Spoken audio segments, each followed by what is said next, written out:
By Citi, preferred card of the New York Mets. By DraftKings, the official daily fantasy partner of the New York Mets. By Geico, the #1 insurer in the New York market. And by Lexus, the first ever Lexus NX Turbo Go Beyond utility. Get to Citi Field this Friday when the Mets take on the Red Sox at 7:10. All fans in attendance will receive a Mets NY logo t-shirt courtesy of Pepsi. For tickets, visit Mets.com/free shirt Fridays. Driver on the Majors presented by Nissan.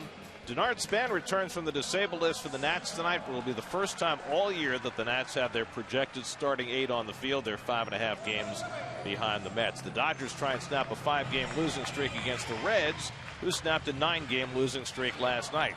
And the Cubs, who have their best 24-game stretch since 1945, trying for their best 25-game stretch since 1938. They lead the Giants by 6.5 games for the second wild card spot. In historic Philadelphia, it's the Mets and Phillies. First pitch is coming right up.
Strong fan, and you might see yourself in an upcoming broadcast brought to you by T-Mobile. Geico starting lineup for the Mets, and you might think after 8 home runs, 15 extra base hits, 16 runs last night that the lineup would stay the same, but not these Mets.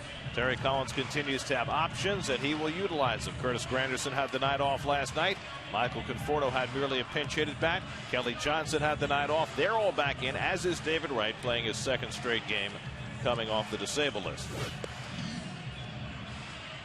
Well, you see the Toyota numbers for Jerome Williams, 52 and 63 in his career, 4.9 record. That ERA just pathetic, I guess is the word you'd use, 6.10. And I'm not even allowed to get on another fellow Hawaiian, but I have to here, Jerome. Sorry. Defensively behind Jerome this evening, Coors Light defense. Cody Ashley, who learned how to play left during this season. Herrera, who ran around a few balls in last night's game, and Dominic Brown. Andres Blanco, Freddie Galvis, who had a nice night last night. Cesar Hernandez and Ryan Howard And Carlos Ruiz, Chooch, gets a start behind the plate.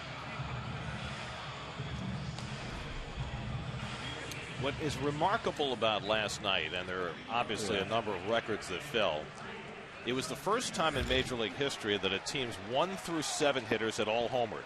And the Mets did it without their 2 best home run hitters. Curtis Granderson didn't play last night, and of course Lucas Duda is on the disabled list. It was one of the most remarkable games I've ever been involved in, on the field or in the booth. Williams' first pitch is up and away for ball 1, and we're underway. Granderson at .257 for the year, 22 home runs. Yoenis Cespedes on deck, and then Daniel Murphy in the opening inning. And Granderson takes a fastball for a strike, 1-1. Now, Williams has troubles in his own right. He got knocked out in the second inning in his last start, gave up 8 runs in Miami, the only game the Phillies lost in that 4-game series, as Granderson bounces 1 foul. But if you're the Phillies pitching staff after a bombardment like last night, how do you react? Well, there was a lot of talking in their locker room last night, a lot of it done by Larry Boa. And booted by Howard, and Granderson aboard to start the night. Howard played perfectly along the line, but just booted the ground ball, so an error opens the festivities tonight. Well, just really didn't bend over and get this baseball. Came up a little bit, and it glanced off his glove. Want to probably just backhand that play. It makes it much easier. Tried to get in front of it and never got the glove where he needed to be. 5th error of the year for Howard, so Granderson aboard to lead. To answer your question real quick, Larry Boa was on the pitchers. How can you not, in a game like last night, knock someone down? And they didn't. And it would be interesting to see tonight if that comes to pass. Now, Cespedes was the only Met who was hit by a pitch last night. That was from the reliever Hector Neris. And Williams comes inside with his first pitch to Cespedes. He didn't mean to do it, though, when he hit Neris hit Cespedes. I'm talking about airing somebody out and saying, you know what, I'm not taking it. And they never did that. Cespedes 2 for 5 last night. He hit the record-setting 8th home run of the night for the Mets in the 9th inning. And he bounces 1 foul, 1-1. And he paused to note it. Well, he paused to note it. Murphy did earlier. Listen, when you're having that kind of game, the theatrics go up a little bit. And listen, Cespedes is that kind of player. There's a little bit of beautiful hot dog in the way he plays. And I think from a Phillies standpoint, you can't take any offense to that. Yeah. I think what you take offense to is the fact that the Mets were taking such enormous swings all night without being deterred.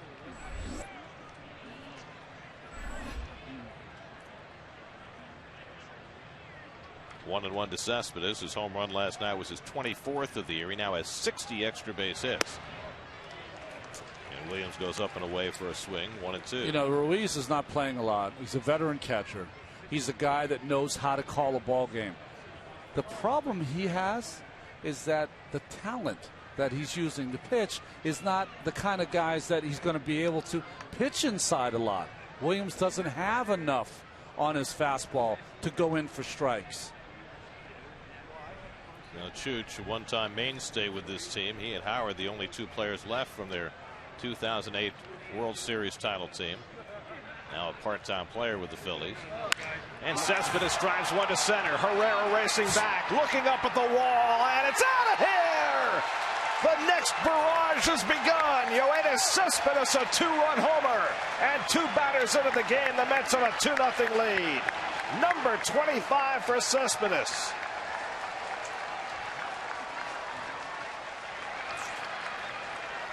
Well, there was a big pause by Ruiz. He wanted to call fastball in.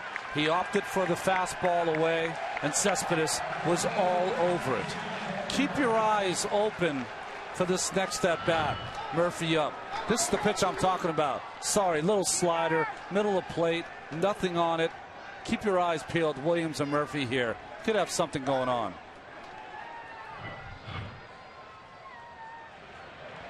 And the first pitch is inside and makes Murphy move his feet. Murphy hit his 10th of the year last night. He's hit 4 of his 10 in August. Jerome Williams, 33 years old, former first-round draft pick by the Giants. And he comes inside again to the feet of Murphy, 2-0. See Ruiz fire that ball back at the pitcher. That says a lot. For you folks at home, that means he wanted that ball a little further in. Well, will he keep coming in? Ground ball handled by Hernandez. And that's the first out of the night.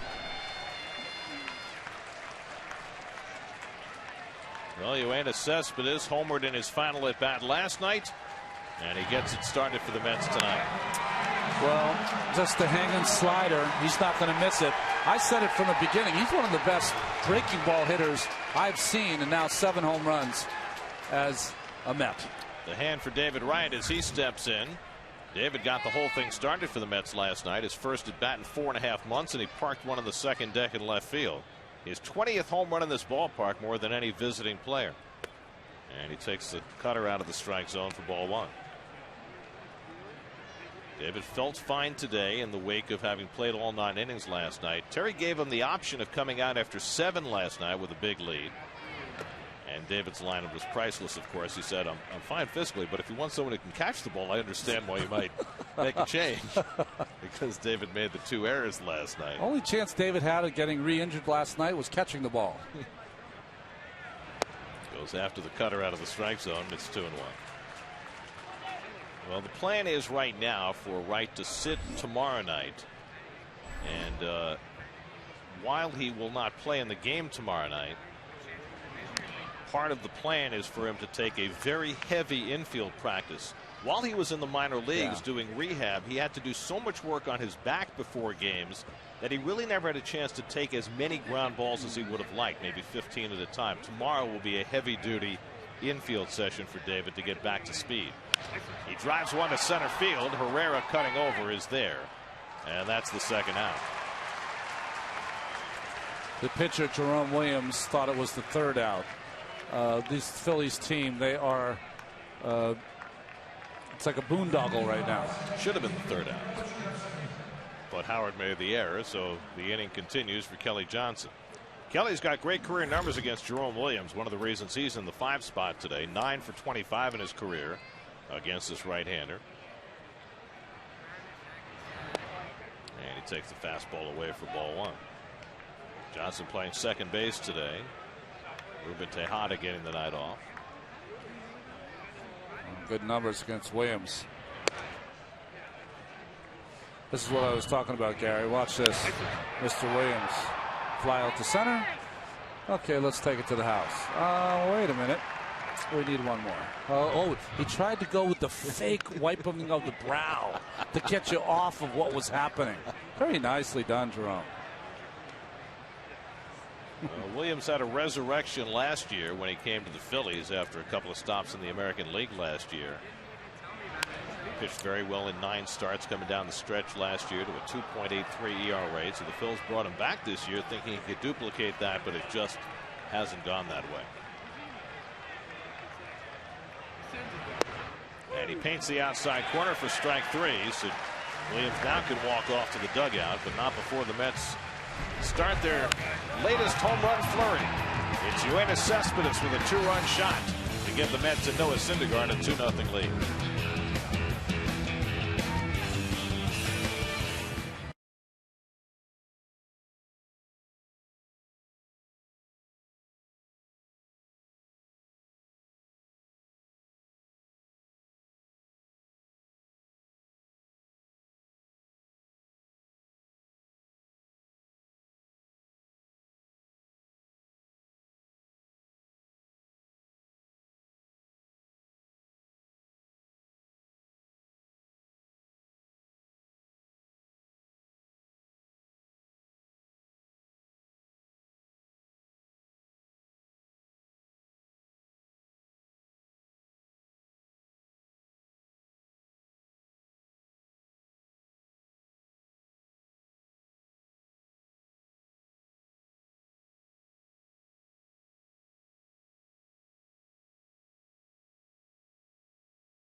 kind of happy. Unfortunately, the Mets then scored 14 unanswered runs. Same starting lineup other than the battery. Carlos Ruiz gets the start instead of Cameron Rupp against Noah Syndergaard, looking for that elusive first road win. Well, the Jeep numbers, what it doesn't say is that lately he's really struggled in the first inning, and the home run ball has hit him.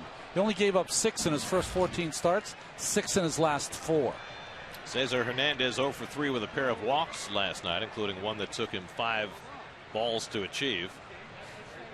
That was the first at bat against Jacob deGrom last night, kind of set a negative tone. But Syndergaard has, on the road, adopted a little different warm-up pattern, and today even more so. Well, his last pitch was really right before the Phillies took the field. Strike 3 called, 3 pitches, and he takes care of Hernandez with a 98-mile-an-hour fastball for the first out. And all fastballs, and this is my opinion now, is that a couple of starts they got him off his fastball, and it wasn't that he didn't have a good one. His location wasn't correct. I think that every game, the first time through the order, he should throw 90% fastballs and then ease into his secondary pitches. But when he was doing well, especially at home, his fastball command was impeccable, and it has not been on the road. Freddie Galvis 3 for 5 last night, and Syndergaard starts in with a curveball for a strike. Well, Noah's first inning problems have been the case home and road, but particularly on the road. Now, the last start in Baltimore, he got into and out of first inning trouble. The Orioles loaded the bases against him with nobody out, and then he got a strikeout and a double play to get through it. Herrera on deck, 2 breaking balls, curveball and a changeup. First 2 pitches to Galvis, who had 3 hits in last night's game. And that curveball surrounds the plate, and it's 2-1. Have you noticed one thing, though? Syndergaard working much more quickly than he has in 2 of those 3 starts. Galvis has been a pest to the Mets this year. 14 hits in the 10 games between the 2 teams. And he grounds one down to Murphy, plays it off to the side, takes it himself. 2 out.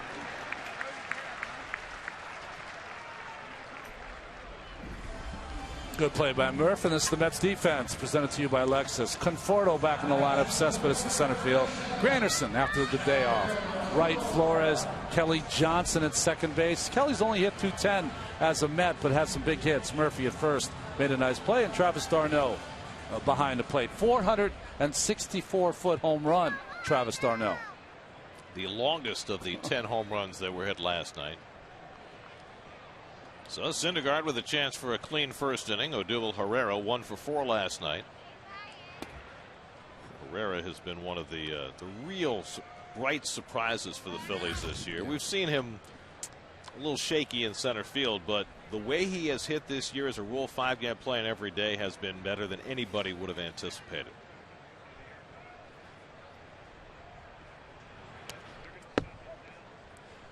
He's another guy like Galvis, a little bit of an awkward stance, very wide open, closes it up late, a lot of movement in his swing, but great hand-eye coordination. Reminds me a little bit of the old hitting coach here, Milt Thompson, in the way he swings. You see that? That's a good call. Takes a fastball at 99 miles an hour for a strike. And Syndergaard, whose first inning velocity numbers were down in his last start against Baltimore, dialing it up 98-99 in the first inning tonight. He's got an extra day too, right? Tonight? Yes. Pitched on Wednesday in Baltimore and went just 5 innings in that game.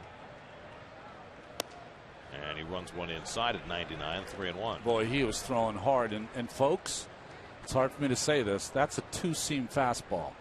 Usually the 4-seam is the one that you can really let go, and it's the one that you'll throw the hardest. He can do it with a 2-seam fastball. Shouldn't be fair. Behind 3-1 on Herrera. And he grounds one down to Murph. Beautiful sit spin by Murphy, and the backhand flip to retire the side. Murph to his left, Murph to his right. No problem for Syndergaard. A 1-2-3 first inning on the road. Play him anywhere. 2-0 Mets after 1.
Wilmer Flores leads off the second inning for New York. Wilmer was the only hitter last night to hit more than one home run. 2 homers, 5 RBIs. Also hit a double in the game. Mets had 3 players with 3 extra base hits last night. They'd never done that before. There was a lot of never befores in the game. I've honestly never seen a game like last night. And I'm including the Phillies in this. I don't know how many balls were not hit hard last night. Bounce down to third. Nice backhand swipe by Blanco, and he throws out Flores, 1 away. Oh, that's nice glove work there by Blanco. In between hop and then the bullet to first base. Remember, Wilmer hit a ball similar to this. That was a double last night off the glove of Blanco that took a bad hop. This one truer and nice play. You know, Blanco has been a utility guy throughout his career. He's 31 years old, but getting a chance to play now with Michael Franco out, and he's played awfully well. Here's Michael Conforto, who had a pinch hit double in the game last night. And Conforto bounces one to the right side. Howard handles this one cleanly, and Williams has 2 quick outs.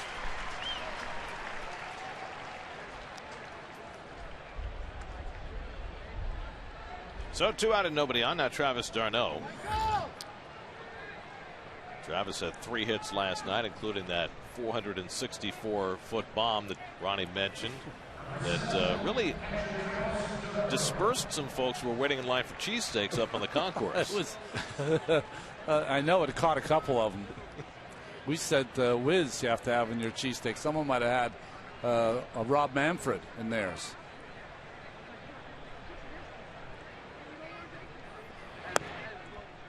Well, it just gives you an idea how strong d'Arnaud is, and the hitting has been slow to come back since the injury, and now just in the last couple of games we're seeing consistent extra base power from Travis. It's originally drafted by the Phillies, right? I wonder if there's extra incentive when you play against the team. I never got to play against the Texas Rangers, but I certainly would have wanted to show my best side. Wouldn't you have first wanted to thank them? Well, I didn't know it was a thank you until a couple years later. That's what I mean. By the time you would have gotten to play them in the big leagues, don't you think you would have had a big thank you? Yeah, that's right. That's right. You had to have faced them, though, when you were with Oakland, right? With Oakland, yes, I did. But it didn't feel the same, of course, you know. Syndergaard would be next. You know, a lot of folks don't know, as you see him pulling a Johnny Franco. I was told by Don Zimmer when I was with the Rangers in spring training, I was going to Oklahoma City, make 3 starts. I was going to pitch against the Twins in late April for the Texas Rangers. By the time I drove from Pompano Beach to Plant City, which is 3.5, 4 hours, Plant City near Tampa, Pompano Beach on the East Coast, I had been traded to the New York Metropolitans. And I got the call, and someone said, "You've been traded to the Metropolitans?" I said, "Who's that?" Had no idea. Best thing that could have happened to you. d'Arnaud finds the hole, and he's got himself a 2-out hit. So d'Arnaud now with 6 hits in his last 11 at bats, and it's really starting to come for him now. And it was the New York Mets, as you see the ground ball, a lot of top spin, so it avoids Galvis. It was the New York Mets and Lou Gorman, the late Lou Gorman, who informed me, not my team, the Texas Rangers, who drafted me. They let me know second. So good. Good. That is Lou's favorite expression. Here's Syndergaard. The last time that Syndergaard faced the Phillies, back on May the 27th at Citi Field, he hit a 430-foot bomb against Sean O'Sullivan. In fact, he had 3 hits that day, 3 of his 5 hits this season in that one game against the Phillies. And Williams gets it over for a strike, 1-1.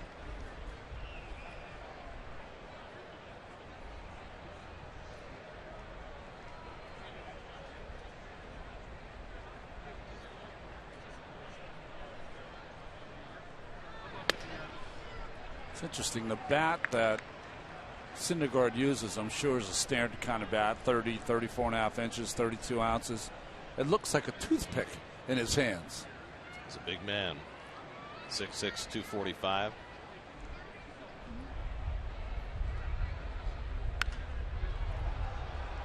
Two and two to Noah. I mean, Jerome Williams is a big man. Yeah. 6'3", 260. But somehow Syndergaard looks a lot bigger. All these Mets pitchers, when we see them come off the plane, DeGrom and Harvey and Syndergaard and Matz and Wheeler when he comes back, they're all giants. Inside to Syndergaard. Well, DeGrom looks different from the rest of them. He looks like a thoroughbred. Yeah. Well, that's the common thing I get. The most common question I always get, I never knew you were so tall. And my standard answer is always the same. We're all tall. I mean, that's kind of how it works. D'Arnaud gets set to run. And Syndergaard drills one to right field, and that's a base hit. It'll go to the wall. D'Arnaud with the automatic start is going to be waved home. The relay throw to the plate by Hernandez. Not in time. Noah Syndergaard with an RBI double drives in D'Arnaud to make it 3-0 New York.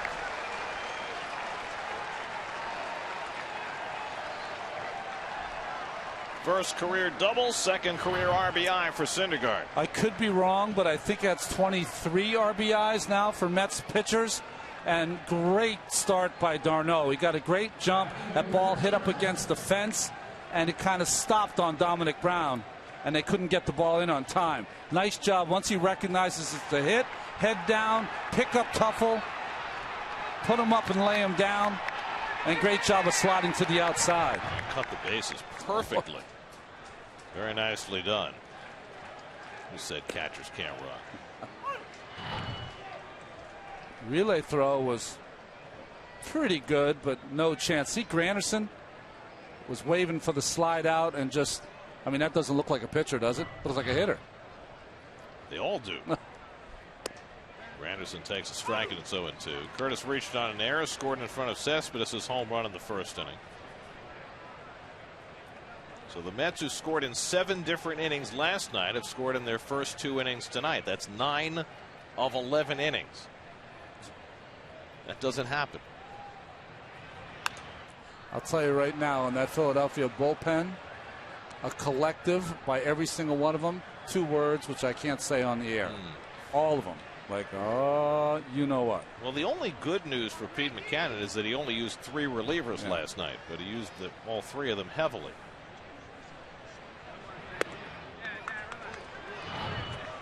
Watch the bottom of the screen. Watch Granderson. Hustles over, puts his bat down, and now he's going to direct D'Arnaud. I love this. This is old-time baseball. That's what you're supposed to do as the on-deck hitter. Nice job.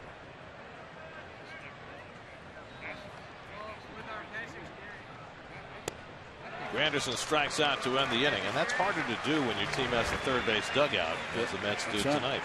But Granderson hustled, helped the Mets get a run, and earned himself a cheesesteak. With whiz, of course. Come on. 13-18.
Baseball at bat is up to the moment at any moment with in-game highlights, look-ins, replay reviews, radio broadcasts, StatCast, and more. Get MLB.com at bat for your smartphone or tablet. Fresh off his RBI double, Noah Syndergaard faces the Phillies in the second with a 3-0 lead. Jed Jerko has homered off Steven Strasburg, and the Padres have gone in front of the Nats 2-0 in the second. Ryan Howard homered last night. He put the Phillies in front early with an opposite field 3-run shot against Jacob deGrom. His 20th home run of the year, number 354 lifetime. And 43 of those against the Mets. Well, you could honestly put a whole video together of the home runs he's hit the left field off the Mets. It's just about the same swing as Andres Blanco on deck. If I'm Syndergaard, I throw every pitch belt high inside as hard as you can. There's no way you can catch up to it if it's inside. Outside is a different thing. As they did last night in the shift, the Mets overlapped David Wright to the right side of the infield. Wasn't certain we'd see that again tonight, but same infield configuration. And you can almost sense it when Tejada's in the game because he's their best infielder. He covers more space, but you can't say that about Wilmer.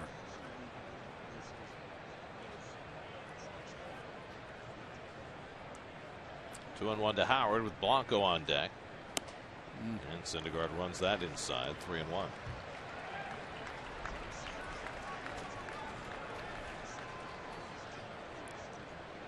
Sometimes you pitch according to the score. 3-1, you challenge him. Go right after him.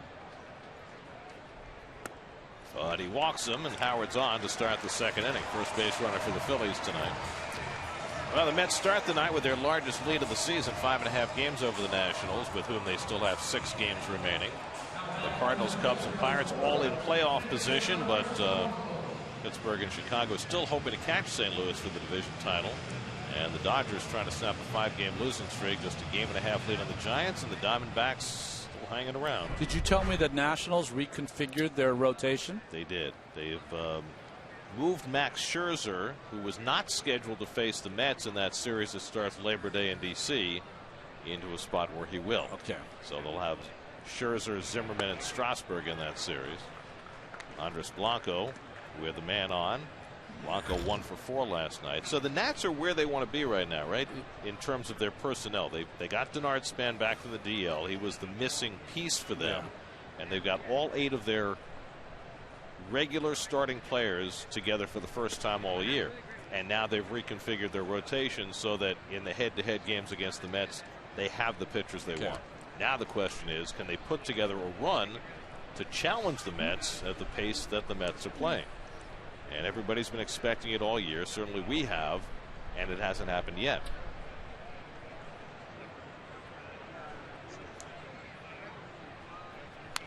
Well, unless a team totally collapses that's in front of you, with the Mets with such a big lead, and we've seen that happen now. But it's a different year, different team, different players. What it makes you do, if you're the Nationals, you have to go 20-5 in September. You got to have one of those kind of Septembers. And there's still plenty of time. Yeah. I mean, there are 38 games remaining. Darno goes down to the dirt to stop the curveball, and it's 2-2. Well, Darno has gotten a little sprier the more he's been off the disabled list, and that one catches it with the right side of his body. Beautiful stop. By the way, remember last night, Ronnie, when Howard was at first base and we wondered why Murphy was holding him on? He's not holding him on tonight. And Syndergaard almost got the strikeout, but Blanco got a piece. Did he foul tip it? Yeah, he caught it. It was held, so it's strike 3. Wasn't sure that Blanco had secured it. Well, what happened is Blanco was looking back at the umpire to ask him if it was a strike. Well, it's a strike because he swung that and tipped it into the glove, so go sit down. There you go. Second strikeout for Syndergaard. So 1 out and 1 on. Now Cody Ashe, who was 1 for 3 last night.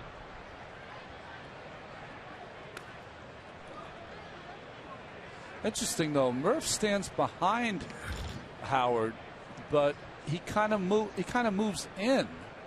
instead of moving back a couple of steps to give himself a little more room with the left-handed hitter Ashe. See, he's almost even with him. Plays a little behind him, but watch where his move goes. He comes even or a little bit in. He should be backing up a little bit. Yeah, exactly. Luckily, number 17's not here. Oh, man. Well, the whole point here is that Ryan Howard's not going anywhere. You could play 15 feet behind him, and even if he ran, you'd throw him out easily. Ashe drills one foul. No, you treat Ryan Howard on the bases like you treat a pitcher. He's just not going to go. Which pitcher? Well, maybe not DeGrom, but most pitchers. More like Cologne. Cologne. By the way, speaking of Bartolo, we mentioned last night that his wrist was a little stiff yesterday after being hit by a pitch, but we're told today that he is good to go. He will make the start for the Mets tomorrow night. But that it's a good changeup by Syndergaard, 2-2. But that the Mets will have Logan Verrett in reserve behind him just in case. There's your city probables. Cologne against the rookie Jared Eichhoff, just his second big league start tomorrow, and then John Neese against Aaron Harang Thursday night. The plan was to hold Verrett till at least Thursday. And Syndergaard goes right back to the changeup to strike out Ashe. Back-to-back strikeouts for Noah. And there are 2 down in the inning. 3 strikeouts now for Syndergaard. Seems to be on top of his game. Oh, what a good changeup. I mean, you have to respect 99. That's why 89-mile-an-hour changeups catch him. So 2 out now. Dominic Brown, who had a 3-run homer last night against DeGrom, which really was the final indignity in Jacobs' night. Napkin flying between the mound and home plate, and so Noah steps off.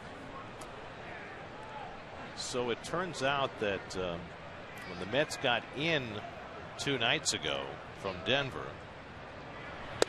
DeGrom passed on David Wright's cookies and ordered room service instead, and got a burger that apparently disagreed with him. And that he was a little queasy for his start last night. Now, whether that has anything to do with the performance or not, we don't know. But it had to have been at least somewhat of a factor. For food, you know, I don't know. It's hard to say because I've had some amazing games where you just felt really ill or really bad. So you never know. Well, you know when you'll know? Saturday when he faces the Red Sox. There you go. 0-2 to Dominic Brown. Struck him out. 3 strikeouts in a row for Syndergaard after a leadoff walk. Noah's dealing tonight, and he has a 3-0 lead after 2.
In the first inning will lead off for the Mets. Noah Syndergaard looking like himself tonight, despite being away from home. 4 strikeouts in the first 2 innings. Phillies as close as you're going to get. That's a good point, unless you pitch in the Bronx. Cespedes hit one over the center field fence for his 25th of the year, his 7th as a Met, and his 2nd in the last 2 at-bats. In D.C., Wilson Ramos is homered off James Shields to tie up the game for the Nats, 2-2 with the Padres. That's in the 2nd inning. And Cespedes pulls one down to third. Blanco taking his time and a close play, and he got him.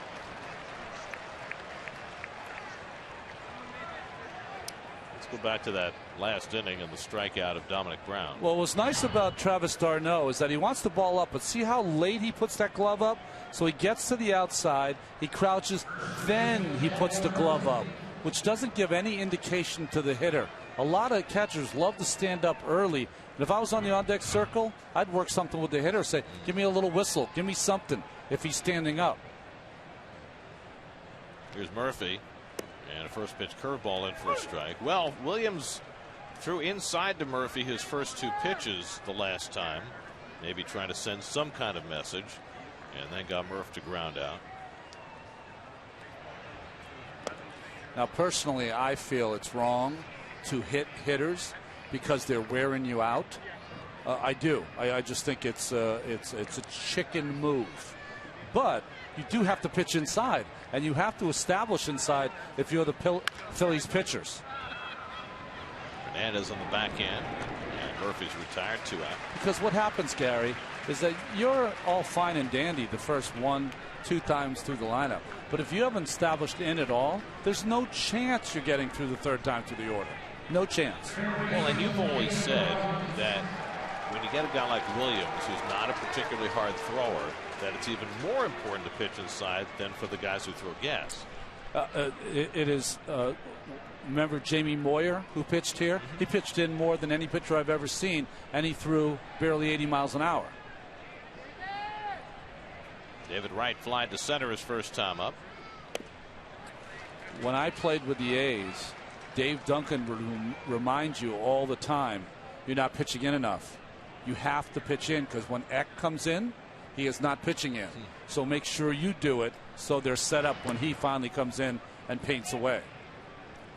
So that was the starter's job. I didn't either until it was like, look, we need to do this for Eck. What's more important, 8 innings or 1 inning? Tied to David, that's 2-1. See, those are all fine. That's part of pitching. Now you go back with the fastball away. Fastball in, paint one away. David rolls one out to Hernandez. And Jerome Williams has himself a 1-2-3 top of the 3rd. First time the Mets haven't scored tonight. 3-0.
know who Ron Hextall is. One of the tallest goalies of his day.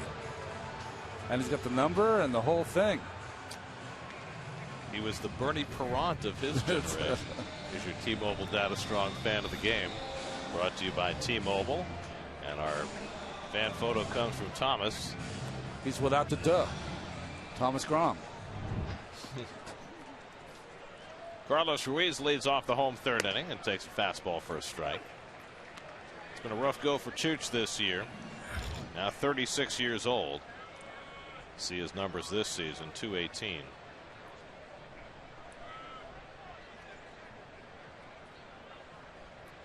The last 4 seasons, Ruiz has gone from .325 to .268 to .252 to this year's .218. You know, he came to the major leagues a little older. That's part of the issue. But I will say, if I were a contending team and had an issue with my second catcher, I'd go and get this guy. Problem is, he's making a lot of money. 2 very expensive years left on his contract. You know, there's been a lot of conversation about Ryan Howard's contract. He's, you know, signed that 5-year, $125 million deal, and he has 1 more year plus a buyout. Well, Chooch has 2 more years. Not quite the same money, but still. You just know, though, he's able to handle great pitchers in big moments. He's done it. Of course, behind the plate when Roy Halladay threw his postseason no-hitter against the Cincinnati Reds. And he caught Cole Hamels no-hitter this year.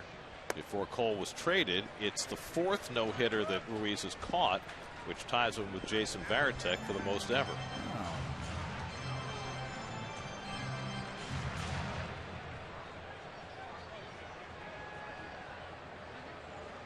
3-2 to Ruiz with the pitcher Williams on deck. And he just got a piece of that fastball. Boy, Syndergaard really lighting up the radar gun tonight. He really is. Nolan Ryan threw 7 no-hitters, right? Yeah. Was it the 7 different catchers? I know Jeff Torborg caught 1 or 2. Art Kushner.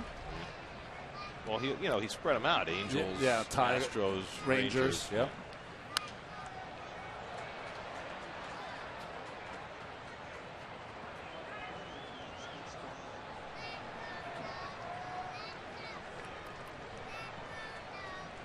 By the way, I said Chooch has 2 more years. He has 1 more plus an option.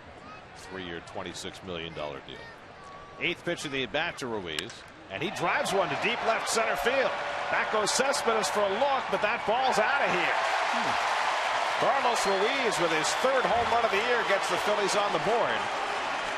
Now, a fan reached over the railing. Are they going to say it's fan interference? Apparently, that's the umpire's call.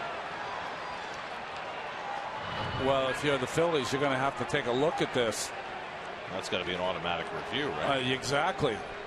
I mean, but the fan did really reach over. Yeah, I guess that's pretty clear. It's pretty clear he reached over. It's hard to know whether it's going to hit the railing or not. He was below the railing. Absolutely. So, not even an objection from Pete McCann. So it's a double for Ruiz on fan interference. And now the Mets will look for the bunt from Jerome Williams. It just so happens that Ruiz hit the ball to the hardest place in the ballpark to hit a home run. If you hit a little further to the right, the fence is only about 7 feet high. But up there, it's about 16 feet high. That's right. Hit it up there in Tom McCarthy territory, didn't he? That's right. Well, think about the one that Darno hit last night. They cleared those seats and went over onto the concourse. That's right. Williams, 2 hits, 3 sacrifices this year. And that just missed 1-1.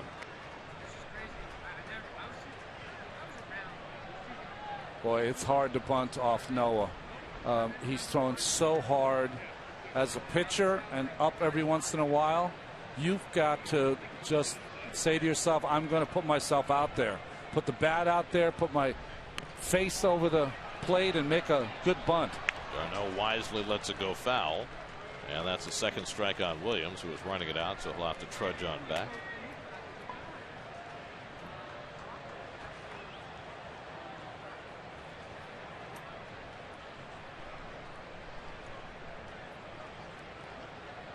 Wasn't it Lucas Duda who hit one over that fence around that area a little higher? Last year, it was one of his best bolts to left center.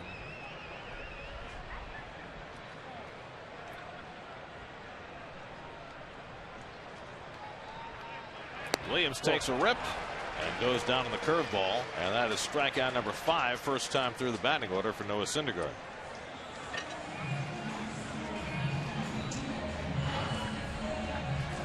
Well, as you can see, it's just obvious. He's leaning way over to catch the ball. Nice catch, by the way. He made a nice catch right in front of the Mets fan. Mets fan going after it with one hand, two hands. Gets him the reward.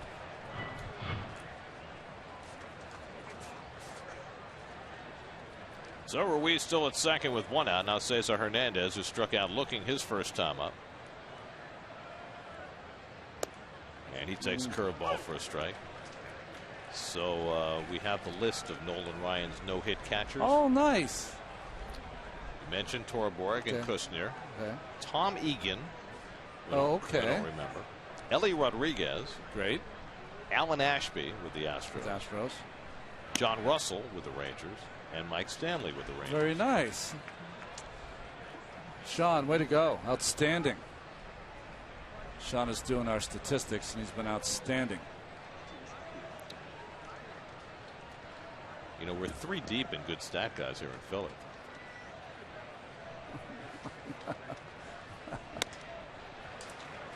Running fastball by Syndergaard, and he gets ahead 1-2.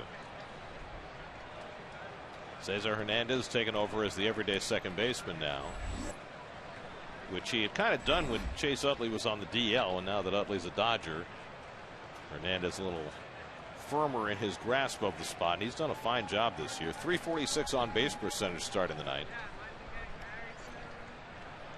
1-2 coming, and a weak cut to foul off a 100-mile-an-hour fastball.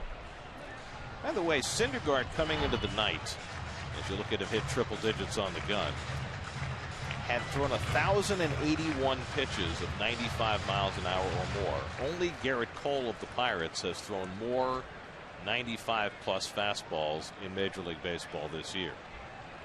And remember, he didn't come up till May. And the curveball somehow missed. At least Dan Bellino said it did. That's a good pitch there. Bellino missed it. This crew is an outstanding crew. He's thinking that ball went around the plate. Maybe it could have, but heck of a pitch by Syndergaard. 2-2 to Hernandez with Galvis on deck. And the changeup misses, and now another full count. And this is sometimes the problem with Noah. He's averaging almost 4 pitches per at bat this year, one of the highest figures in the league, and of course that's going to limit your innings.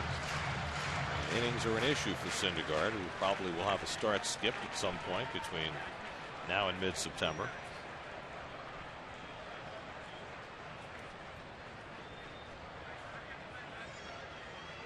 And Hernandez goes down on strikes, blew it by him for strikeout number 6. 2 down. Well, he's got the strikeout pitch working tonight. He's doing enough of the slow stuff down in the zone that he's able to elevate that fastball late. And that big swing by Hernandez is never going to catch up to that. Syndergaard started the night with 117 strikeouts through 18 starts. The only Mets who've had more strikeouts in their first 18 starts: Dwight Gooden, Matt Harvey, Nolan Ryan. Whoa.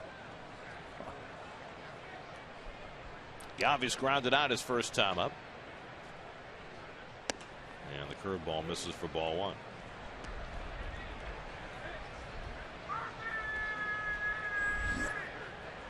Odubel Herrera waits on deck.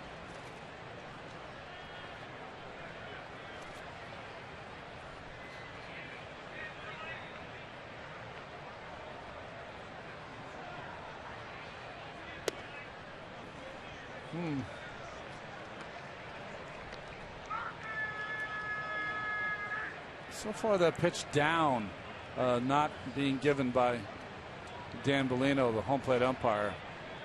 Freddie Galvis kind of just rests that bat right on his back shoulder before he gets prepared.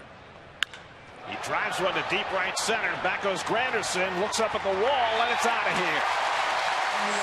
Freddie Galvis hits his 6th home run of the year, a 2-run shot to get the Phillies on the board. It's now 3-2 New York.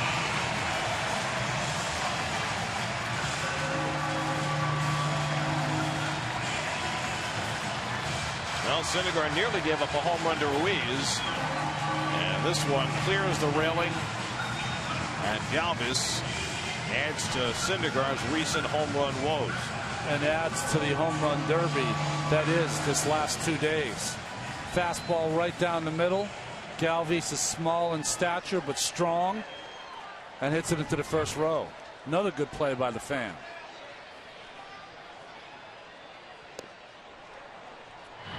A lot of times when you're a smaller player, you just let the 6'6", 250-pound, 99-mile-an-hour fastball do the work. Just put the bat on it. So 7 home runs allowed in his last 5 starts now by Noah Syndergaard. Second time in a row he's given up one to a middle infielder. Jonathan Scope took him deep in Baltimore. And I mentioned that he only gave up 6 home runs in his first 14 starts. Now that's 7 home runs in the last 5.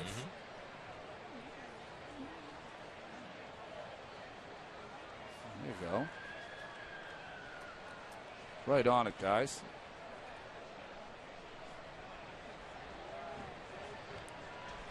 Oh, and 2 to Herrera, and he gets jammed and fouls it back. Herrera was retired on a nice play by Murphy his first time up. I think if you pitch enough in this ballpark, especially if you're even if you're a visiting pitcher, you've got to chalk that up that that's going to happen once a game. You know, you can't get upset by it. Just like pitching in Colorado. When you pitch at this ballpark with the wind blowing out to right, it's going to happen. So you just shake it off and go back to work.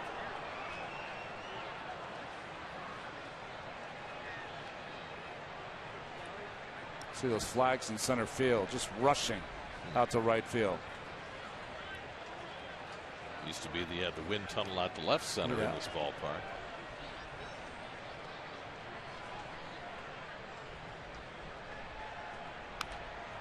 My favorite comparative note last night from Elias. Yeah. Last night there were 19 extra base hits in our game here. 2 teams. At Yankee Stadium last night there were 11 hits, all singles. It was only the second time since the new Yankee Stadium opened that there hadn't been an extra base hit in the game. That game ended up 1-0 in favor of the Yankees. Yeah, Beltran's sacrifice fly. After Ollie walked 3. That's Ollie. 0-2, and Herrera hits a weak ground ball. Johnson hurries in and then can't get the throw away. Well, it looked like it was going to be a close play anyway against Herrera's speed, and then Johnson lost it. Yeah, that might be a hit. I think for Johnson, the only way to make this play is you've got to field it with 2 hands and be throwing on the run. He tried to field it with 1 hand and make the transfer. He didn't have time to do that. I think he was fooled a little bit by Herrera's speed. I think it's going to be a base hit. Looks like they've given an error to Johnson. Huh.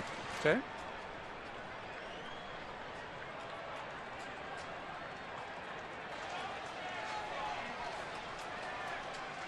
So that prolongs the inning for Ryan Howard, tying run at first with 2 out.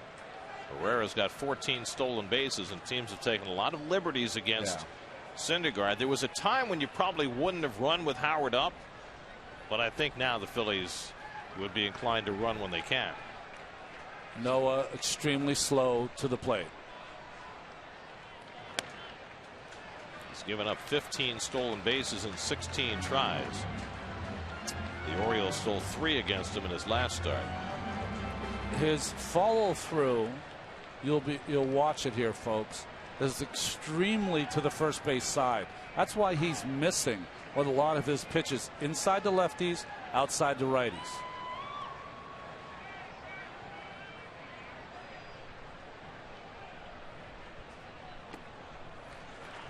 Now he's behind 2-0 on Howard, who walked his first time up. You can't steal here.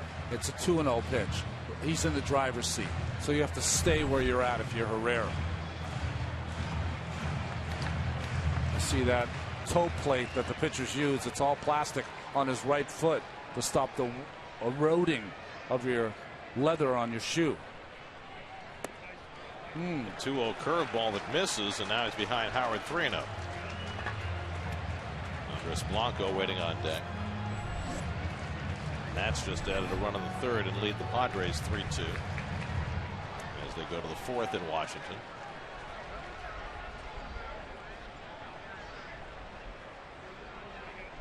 Swinging 3-0, and Howard fouls off the fastball. See, even 3-0, he knows the fastball's coming, and he was still late.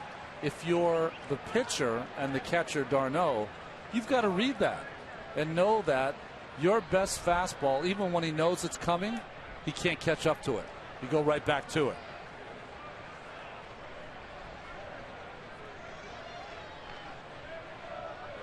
Howard hits it deep to left center field.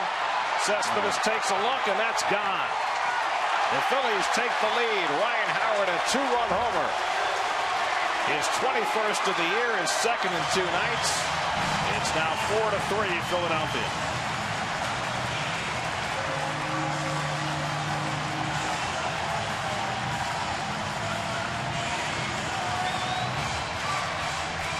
Ryan Howard has now hit 44 home runs in his career against the New York Mets.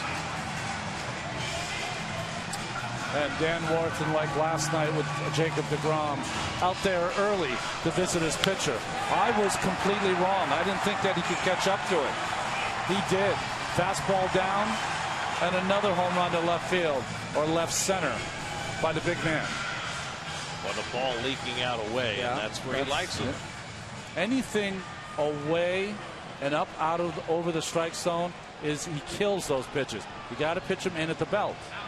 Easier said than done. So Johnson's 2-out error prolongs the inning. Howard takes advantage. 2 2-run homers off Syndergaard here in the third, and it's 4-3 Philadelphia. Now Blanco takes outside. Well, we'll watch the reaction from Syndergaard.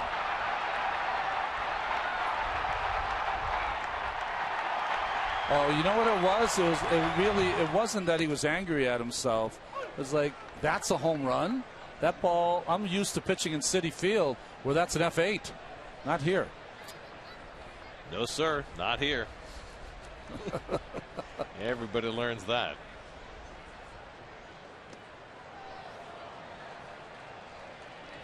1-2 to Blanco, who struck out his first time up. Well, Syndergaard, he's had the good and the bad, right? 6 strikeouts in the first 2 2/3, but 2 2-run homers.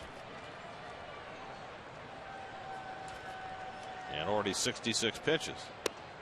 Blanco takes strike 3 called, and that ends the inning. 7 strikeouts for Syndergaard, but Freddie Galvis, Ryan Howard, each with a 2-run homer, sends Noah away angry.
Mets down to run as we start the 4th inning. Kelly Johnson, whose error prolonged the inning, leads off for the Mets against Jerome Williams.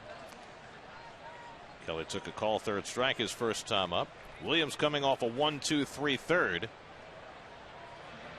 Only the 3rd time in the first 12 innings of this series that the Mets failed to score a run. Johnson, Flores, and Conforto trying to get the Mets back in the scoring way, with Syndergaard having given up the 2 2-run homers.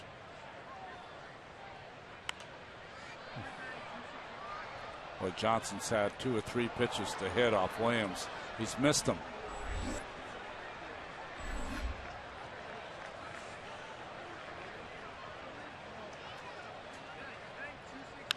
Pulls that one toward the hole, and he finds it through the hole for a base hit. So Johnson aboard to lead off the 4th. The Mets' 3rd hit against Williams. He didn't miss that one. Just a little sinking fastball, 2-1 count. Hit hard enough and out of the reach of Hernandez.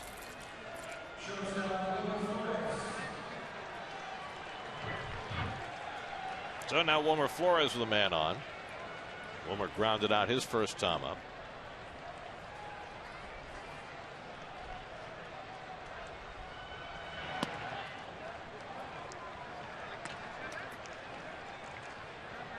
There have now been 30 runs scored in this series. 26 of the 30 have come on home runs. Wow. That is crazy. Well, it's certainly an argument for not taking any chances on the bases. Well, Williams, who is a control pitcher, has fallen behind the first 2 hitters of the inning, and Ruiz walks him back to the mound. Tuesday Night Baseball on SNY is brought to you by Verizon. Don't miss a moment of Mets baseball on the largest, most reliable 4G LTE network, only from Verizon. Oh, nice shot.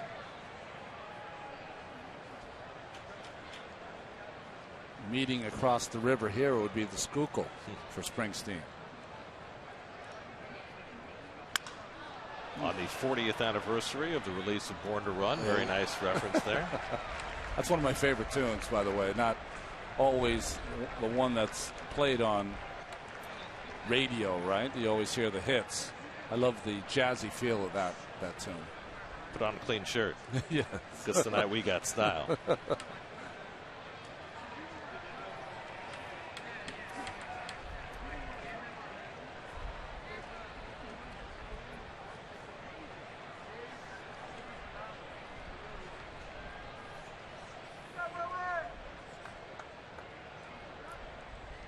Two 1 coming to Flores. Fooled him with a changeup, 2-2. One thing Wilmer has done as Conforto's on deck since the incident, it's so funny we even have to say that, is on 2 strikes he's done a better job of going to right field, putting the ball in play. Hitting .343 since the non-trade, but this is a double play ball. Returned by Hernandez for the 6-4-3 double play. 2 out and nobody on.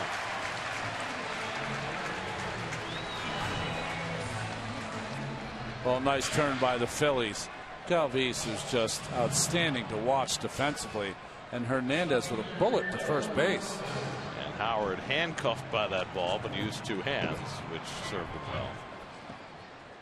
I don't know if I've seen Ryan Howard touch a ball in the pocket too often. It doesn't matter. He's there to hit the ball out of the ballpark. Like Richard Pryor and Leon Spinks. Remember? Said, what does he do? Knocks guys out. Or something like that. Michael Conforto takes a changeup for a strike. Conforto grounded out to Howard his first time up.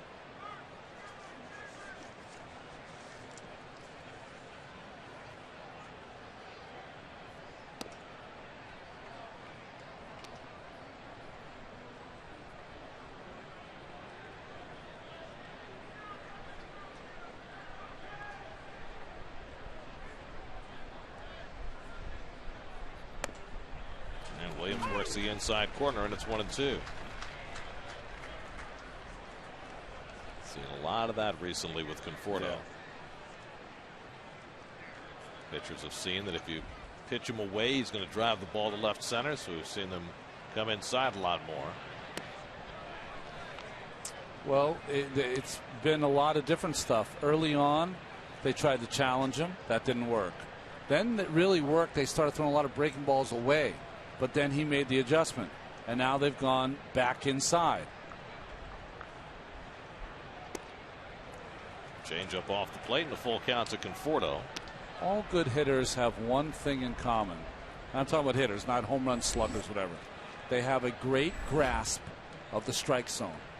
And Conforto has that.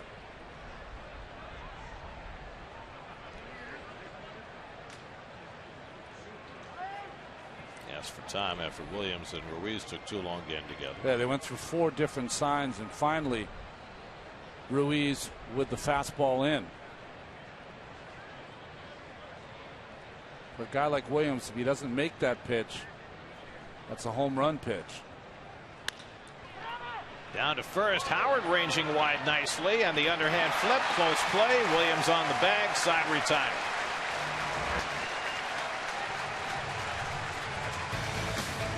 Ryan Howard, nimble. He's having himself a night. 4-3 Phillies in the fourth.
On SNY.TV, featuring pitch-by-pitch coverage, player cards, and in-depth stats. Check out SNY Game Day on SNY.TV, your online home of all things New York sports.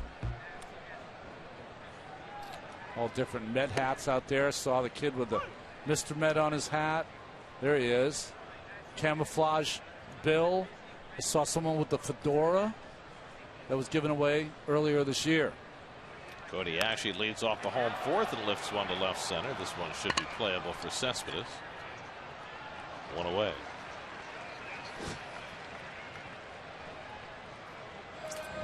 You know what's interesting for pitchers? Everyone before they deliver the ball to the plate has a different way of holding it. You see the straight up and down by Jerome Williams and kind of the sideways that Noah Syndergaard holds it. What makes that interesting, Mark Langston, when he was traded, you remember the lefty Mark Langston, a great, great pitcher. When he was traded from Seattle to Montreal, the Mets had a scout that said when he came to Montreal, when he holds his glove straight up and down, like Jerome Williams was holding it, it's going to be a fastball. When he holds it off to the side, it's Dominic Brown with a base hit in front of Conforto, who barely keeps it in front of him. When he holds it to the side like Syndergaard does, he throws a breaking ball. So he faces the Mets the first time. As you see the replay of this, Conforto goes down to his knees, and really lucky that that ball didn't get by him.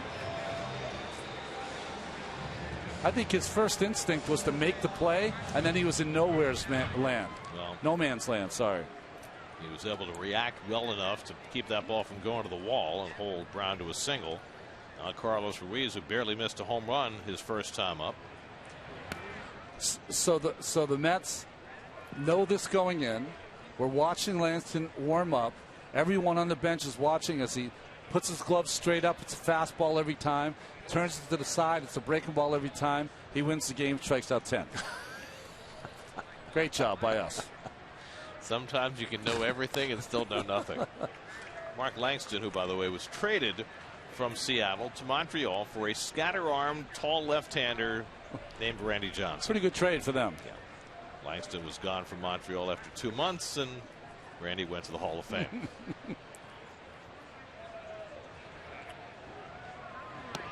A 2-0 curveball from Syndergaard. He did that with Howard, too. It's not a... I just wouldn't recommend that pitch. Not to, a guy who is not hitting the way he's hit in the past. And Ruiz, even though he hit a double his last at bat. Pitcher Williams on deck. So Chooch might be swinging here. And there's ball 4. And now the Phillies have 2 men on. Second walk given up by Syndergaard. By the way, we saw Ruben Tejada swing at a 3-0 pitch last night. Yeah. And I asked Terry Collins about it today, and he said he wasn't upset that Ruben swung at 3-0. He was upset at what he swung at 3-0, a pitch that jammed him.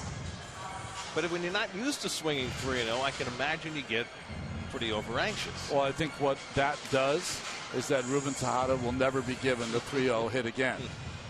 Maybe not.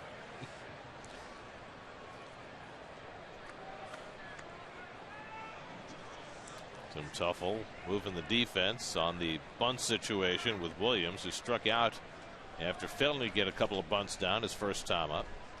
And the Mets look like they're going to run the wheel, and they do. Bunted back to Syndergaard, but his only play is to first. Well, even with the wheel on, the sacrifice is successful. 1-4 on the sacrifice for the second out. Well, I think the issue we have there is that one great bunt by Williams, because when you have this, it's better to bunt it straight back to the pitcher. But because of Tuffle having the motion from the dugout, instead of, most teams have a sign. The third baseman will put a sign. You don't have to go through all the machinations to make sure everyone's in the right place. But Tuff had to do that there with his infield. So a big spot for Syndergaard here. 2 out, two runners in scoring position. Cesar Hernandez the batter, and he takes a knee-high strike. Syndergaard has gotten Hernandez twice, looking in the first, swinging in the third. And he's got a big out to get here with his team down by a run in the fourth. Brown at third, Ruiz at second, and 2 out.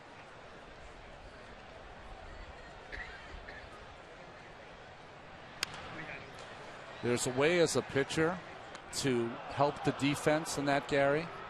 All you do is throw a little BP fastball on the inside corner to Williams. He's got to bunt it to the left side, and that would have made that play work. Those are the little subtleties that I'm sure Noah at some point will pick up.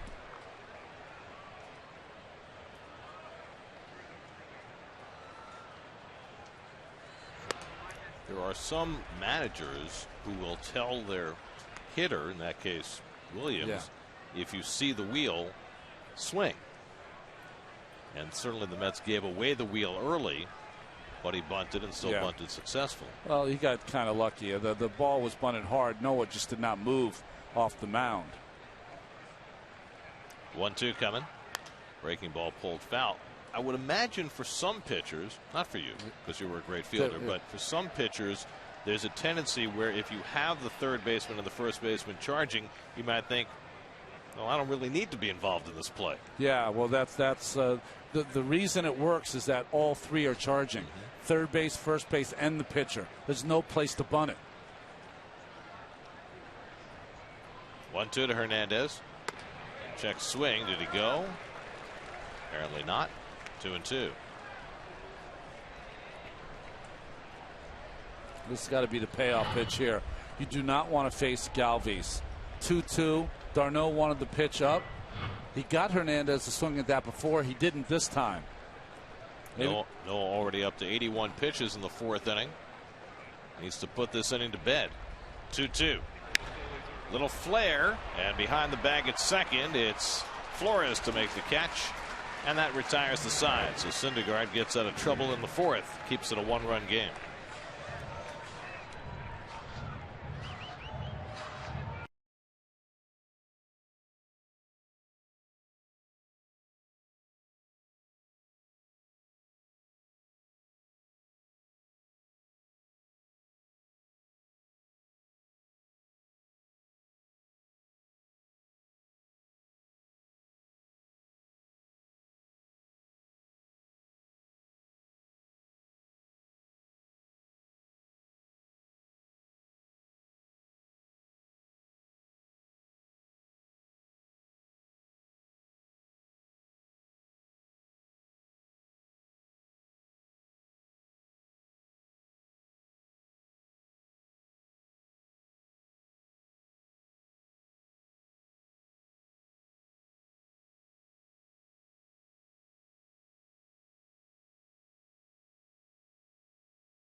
Mets at a 3-0 lead, but Freddie Galvis and Ryan Howard with 2-run homers in the 3rd against Noah Syndergaard. It's the Phillies who lead 4-3 as we go to the 5th. Mets will have 8-9-1 in the batting order up against Jerome Williams, who gave up that 2-run homer to Cespedes in the 1st and a run-scoring double to Syndergaard in the 2nd, but he's retired 6 of 7 since then. Looking for his 5th win of the year in what has been a nightmare season for him. Well, you never. One of the things about this lineup and length is that Travis d'Arnaud is your 8th place hitter. Well, it's really amazing, isn't it? Yeah. And he bounces one down to Blanco, 2-hopper. 1 pitch and 1 out for Williams. When you think about the Mets a month ago hitting, and not to disparage these guys, but you know, John Mayberry hitting cleanup and Aaron Campbell hitting 5th. And the complete transformation of this team with the additions that the Mets have brought in from outside, the elevation of Conforto, and now the return of David Wright. You basically have 5 new pieces in your lineup in the last month. Yeah. Terry Collins said that on a daily basis now he has a better bench than he's ever had as a major league manager. Said he had a decent one in Houston, but nothing compared to the bench he has now. And it doesn't matter who's playing. Yeah. I mean, last night he had Curtis Granderson on the bench. He had Michael Conforto on the bench. He had Juan Uribe on the bench. Well, it's a good lesson to be learned. You know, you just can't survive with 3A and 4A players on the bench. You just can't do it. You need to have veterans on that bench who do 2 things. They know how to take an at-bat late when you need it, have a little pop, and secondly, and more important, Gary, they are not talking behind the manager's back. I should be playing. I can't believe it. Syndergaard called out on strikes. Number 3 for Williams, 2 out. It's just very important to have those kind of guys. Well, what helps on this team right now is that everybody's playing. Yeah. Now, I don't know if at some point, if the race gets close and circumstances change, that Terry might go with more of a set lineup. But right now, he's pretty much platooning at 4 positions, and that means that everybody's getting a chance to play a couple of times a week. Listen, I played on a team that won a world championship that platooned in some major positions. It can work.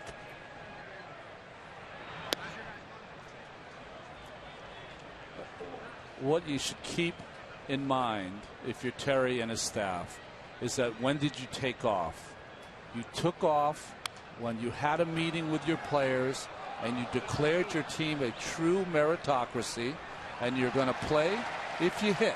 If you don't hit, you're not going to play. And I think that is the best way for this team to survive. And the timing was important because you can't lay down that credo if you don't have enough merit to go around. Exactly.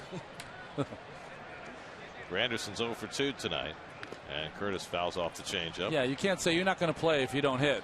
Well, maybe you're going to play because the other guy can't hit either. Exactly. And that's the circumstance the Mets found themselves in for a long time. I mean, think about it. A month ago today, the Mets were the lowest scoring team in the National League. And since then, they're the highest scoring team in the National League. That doesn't happen. No. I mean, you get incremental improvements sometimes. You don't get bottom to top improvements over the course of a month. It's been rather stunning. 3-2 to Granderson with 2 out and nobody on. And Curtis takes outside, close pitch, but he draws the walk. His 63rd walk of the year, and the first of the night for Jerome Williams. Well, this is our 10th year, right, on doing the broadcast. 9 of the 10 years, just not this year, you know exactly what the team was as you watched the season unfold. You knew, it had strengths in some areas, some weakness in others, and those, even though they maybe became a little better or a little worse, were the strengths and weaknesses. This is season 1 and season 2. Full of surprises. Cespedes takes a strike. Yoenis hit his 25th home run of the year in the first inning, a 2-run shot after a leadoff error. Got the Mets off to a fast start. Now the tying run at first with 2 out. Granderson up to 11 steals on the year. He's been doing a little more running later in the year. Probably helps that he's getting a day off every now and then. Had the night off last night against the lefty. Mets are going to face 2 lefties over the weekend against the Red Sox. We'll face Henry Owens and Wade Miley. That's Friday, Sunday with Joe Kelly in between, the right-hander, the former Cardinal. Let's get right-handers the next 2 nights in this series with Jared Eichhoff and Aaron Harang. So plenty of work for everybody. 0-2 to Cespedes. Cespedes can't believe he missed that pitch. Fastball up, just a little late.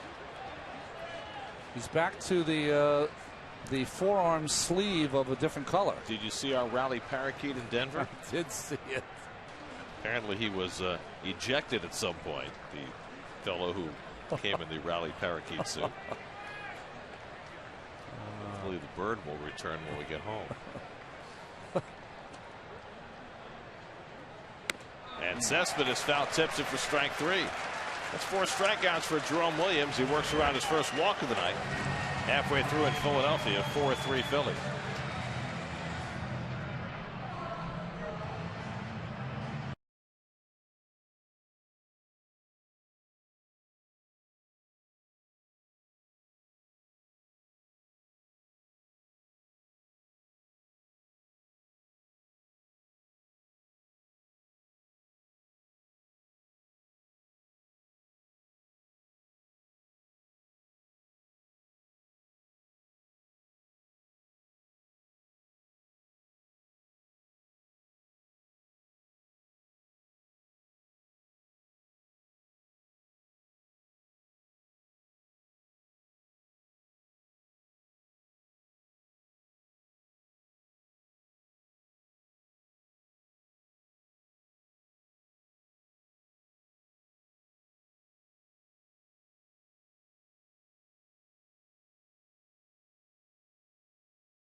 Whitman or the Ben Franklin? I believe it's the Ben Franklin bridge. Very nice. Connecting Philadelphia with New Jersey. Freddie Galvis will lead off in the home fifth inning for the Phillies, and we check in with Steve Gelbs. His report tonight is brought to you by StubHub. Well, guys, you spoke about it a lot last night. Freddie Galvis with a very open stance at the plate, his front foot almost coming out of the batter's box. It's something that he started toying with in winter ball this year as a way to keep himself more upright. In years past, when he was closed off, he thought that he got too low, and because of that, low pitches seemed like strikes to him, and he was swinging at pitches out of the strike zone. Now, the interesting thing is that because he's gotten so comfortable with that front foot going to the outside, it's kind of exaggerated more and more as the year's gone on. And he said he didn't even realize until he watched himself on TV in the first month of the season just how far out his foot was going. Said he tries to keep it in, but it's just a natural thing now where it almost goes out of the batter's box. It's interesting, as he taps that front foot, it goes further and further away.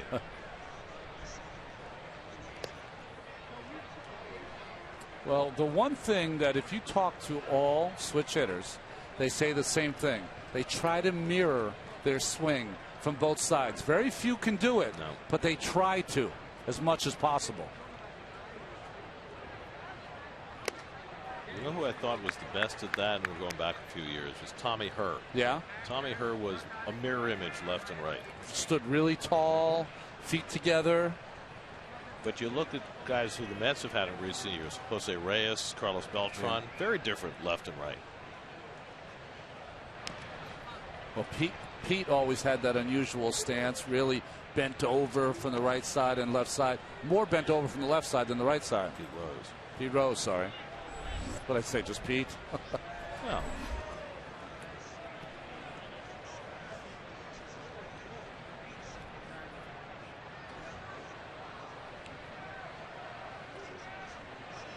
Remember last night we watched him from the right side.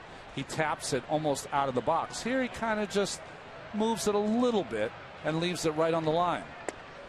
Syndergaard strikes him out with a sinker. That's 8 strikeouts now for Noah. 1 down in the home fifth. There's that changeup grip. No, sorry, that's a two-seam grip that Dan Warthen taught him, that he holds right over that kind of top seam of the ball. It's not a true two-seamer, but it moves like one. Certainly getting plenty of sink on it at 98 miles an hour. It's a nice weapon.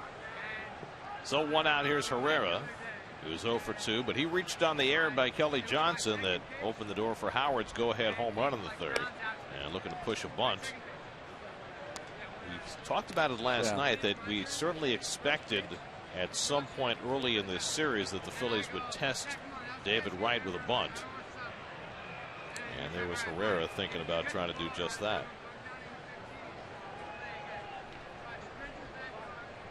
David made 2 errors last night, but both on hard hit balls. One a line drive and one a ground ball. Fastball strike 1-1.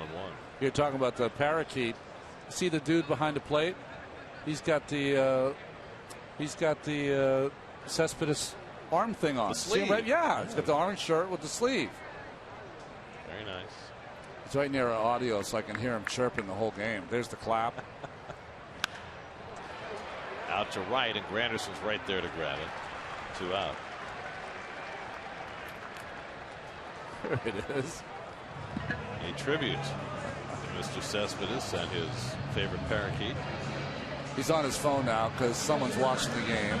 He got on the TV, and now he's going to blow up. Is that what they say? The phone's going to blow up. You noticed that he had a tag around his neck. I hope it's not a media member. Oh, that's against the law. I tried it once. Well, here's Howard. His 2-run homer in the fourth put the Phillies in front. His second in 2 nights, his 21st of the year. So he's got 44 now against the Mets, which leaves him 16 to Stargell. Huh. Billy Stargell, 60 home runs against the Mets, the all-time record. Syndergaard beats him with a fastball. Burrell was in the 40s, wasn't he? Pat Burrell? I think he was 41 or 42. Yeah. Chipper was, what, 48, 49, somewhere in there.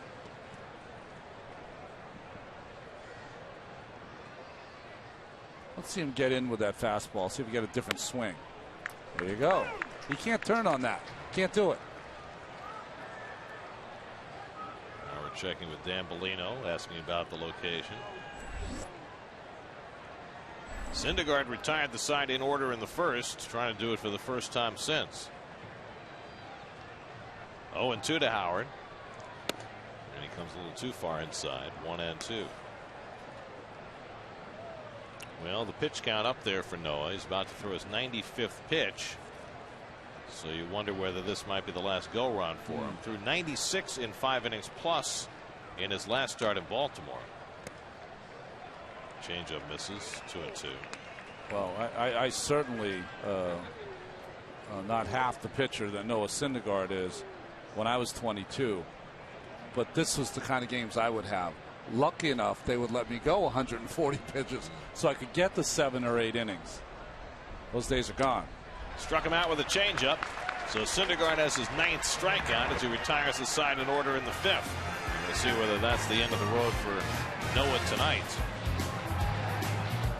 4-3 Phillies after 5.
Camp plus an in-depth preview of tomorrow's Mets-Phillies game here at Citizens Bank Park on Daily News Live, presented by Citi.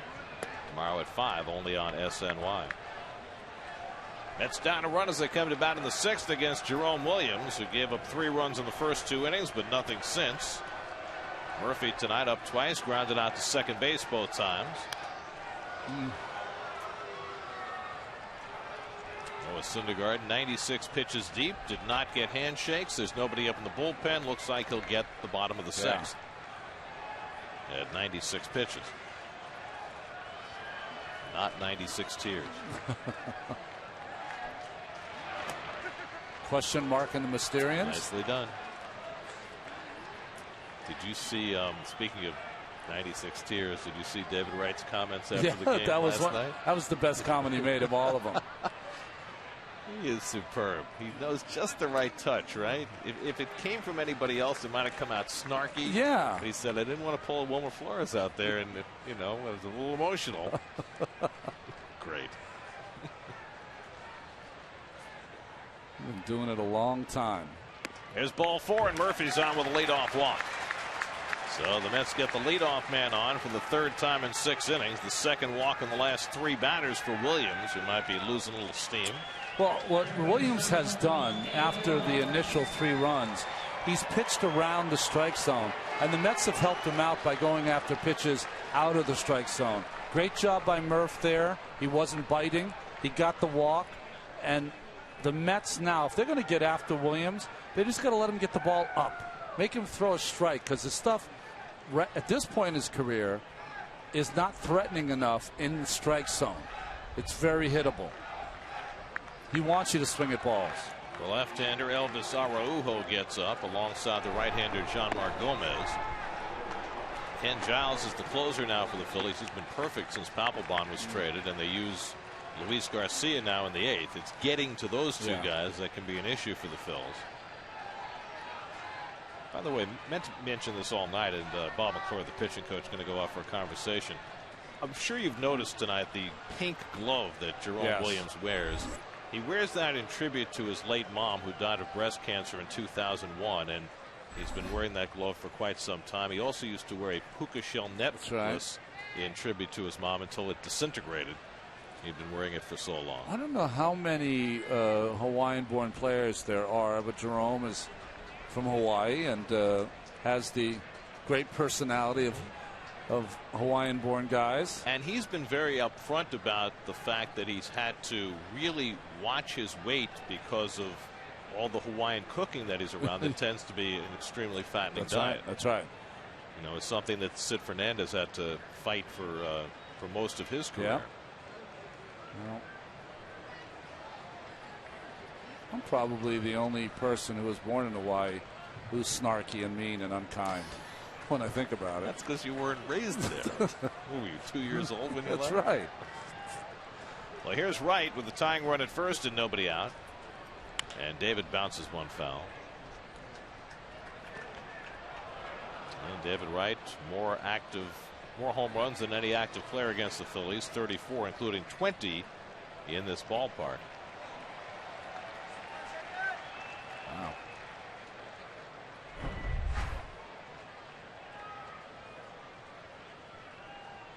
And David has to vacate 1-1. Second time tonight that Williams has moved David back off the plate. He's had 4 or 5 of those purpose pitches tonight. Important part of his repertoire to set up that pitch away. Cutter in for a strike, and it's 1-2. David tonight's fly to center and grounded to second, 0 for 2.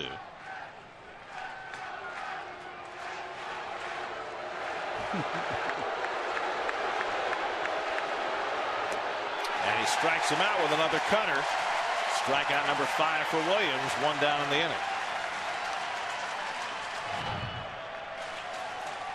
Well, not a lot of break here, but that one pitch inside got David off the 2 cutters or sliders away. Again, another pitch out of the strike zone. So 1 out and 1 on. Now Kelly Johnson, who had a base hit his last time up, 1 for 2 on the night. Mets have been held to 4 hits tonight. With the offensive number crunching the Mets have been doing the last 4 days, you almost expect huge numbers, 49 runs in a 4-game span. But tonight, Jerome Williams has held the Mets in check after an early flurry. Ground ball toward the hole, base hit. Around second, Murphy. He'll go on to third. So Kelly Johnson sneaks one through the hole for his second hit of the night, and the Mets have the tying run at third and 1 out. Before Wilmer Flores comes up, let's check in with the studio. Doug Williams has a game break brought to you by Honda.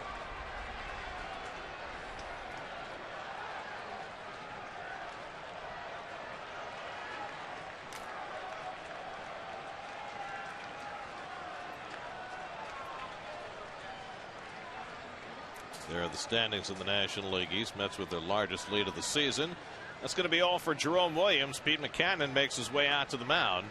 With Wilmer Flores coming up, Mets have the tying run at third, the potential lead run at first. And Williams exits after 91 pitches. Call to the bullpen brought to you by Verizon.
He's thrown pretty well for the Phillies. The reason he's in here is that his strength is his sinking fastball.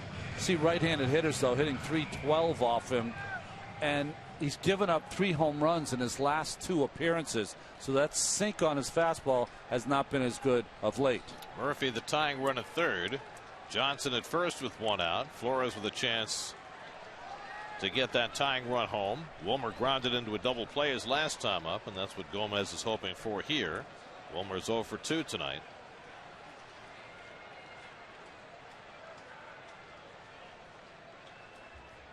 And Gomez runs that sinker in, and Flores promptly fouls it off his leg. Well, Wilmer has that guard on his front shin. Where does he foul this one off? Oh, just above the guard.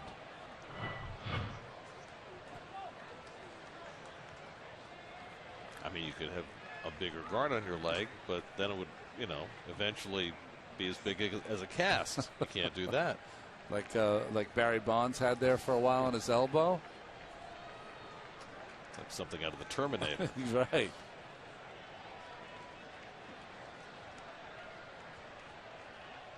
Oh, and 1 to Flores.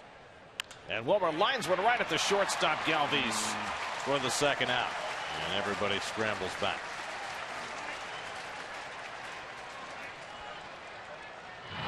Well, good at bat by Wilmer after fouling one off his shin. Gets another sinking fastball in, and just a bullet. Just unlucky. So now 2 out, and it's left to Michael Conforto to try and get that tying run home. Conforto's been up twice. Twice has grounded out to Ryan Howard at first.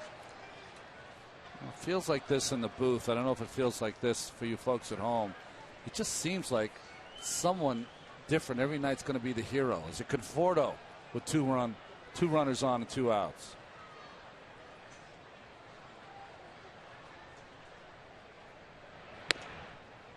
Changeup misses for ball 1. Conforto 0 for 2 tonight after coming off the bench with a pinch hit double last night.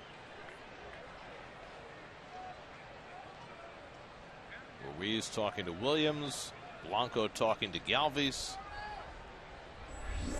and Eric O'Flaherty up in the Mets bullpen. Syndergaard's spot 2 batters away. It certainly appears as though the Mets will send Syndergaard back to the mound, but if his spot comes up, well, that might change the equation. 1-0 to Conforto, and that missed. Pitch that Gomez thought he might get. 2-0. Again, that pitch Bellino's not been calling tonight. That ball down.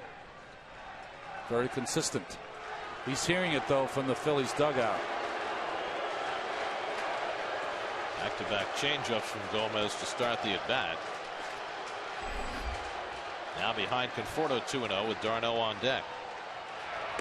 And now 3-0. And, this is where the length of the Mets batting order really comes into play. You don't have a light hitter hitting 8th. You've got Travis d'Arnaud, who hit one 464 feet last night. So that having been said, does Conforto get a green light on 3-0? I don't think so. Murphy at third, Johnson at first, and 2 down. And that's too high. Ball 4. Conforto walks on 4 pitches, and now the bases are loaded for d'Arnaud. I do have to say, though, I said he was not going to be given the hit sign 3-0. He looked pretty hitterish, didn't he, on that 3-0 pitch? Well, d'Arnaud had a base hit and scored a run in the second, grounded out in the 5th. 1 for 2 tonight. 6 hits in his last 12 at bats, including 4 extra base hits. Murphy, Johnson, and Conforto the base runners with 2 down. Mets down a run in the 6th. Conforto working behind Jerome Williams, who left after 5 1/3, having given up 5 hits and 2 walks, and hoping that Gomez can save him the lead.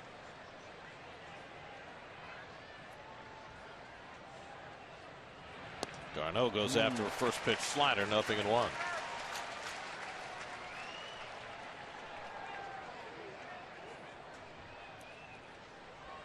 So d'Arnaud with a big hit in last night's ball game to right field.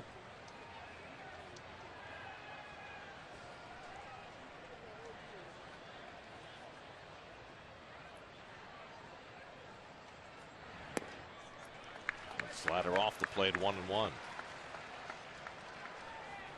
the Mets last night were extremely aggressive, and that's certainly been their mode lately. Tonight, Phillies pitchers have been successful in taking advantage of that aggression. Yes, they have.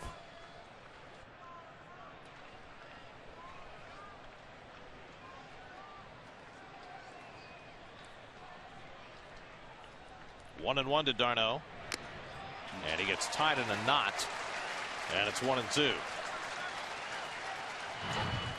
That's that high sinker. I said he's given up 3 home runs in his last 2 appearances. Swung through by d'Arnaud.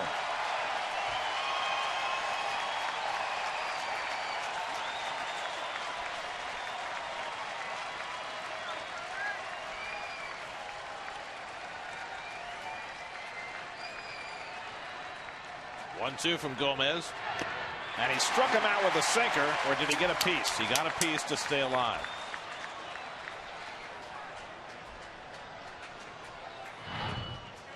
It was a good one, just to stay in the at bat, just barely out of the glove of Chooch, who slams his fist in the glove. Michael Kadire on deck to pinch hit, although I have a feeling that if d'Arnaud does something to at least tie the game, that Syndergaard might survive. We'll see. 1-2. Bouncer foul. The only issue that might happen, even if d'Arnaud gets a base hit here to score a couple, is that it's been an extremely long inning for Noah sitting on the bench. So, well, Flaherty's been up in the bullpen. Syndergaard still has a bat in his hand.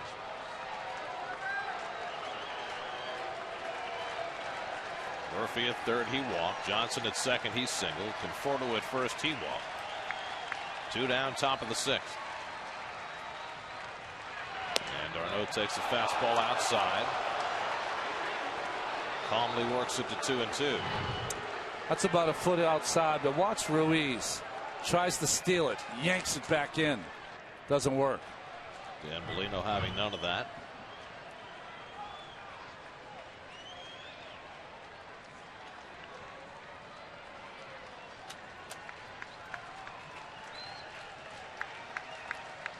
This will be the 7th pitch of the at bat from Gomez to d'Arnaud.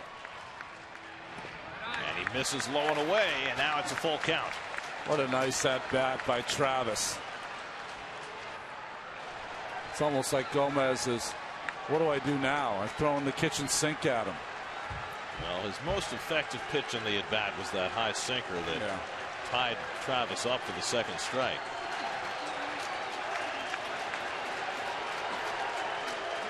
You know, 3-2 count. I think Ruiz going out there just wants to say, hey, what do you feel confident in? What pitch should we go with? Because you want your pitcher 100% behind whatever pitch he thinks he can get him out in. You said the high sinker. I think he's going to throw the slider. Merry-go-round will be in motion. 3-2 and 2 down. And Gomez steps off.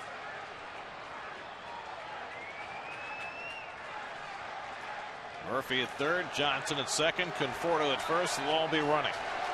No sign by Ruiz. Again, a step out by d'Arnaud. Well, I assume he told him on the mound what he wanted to throw.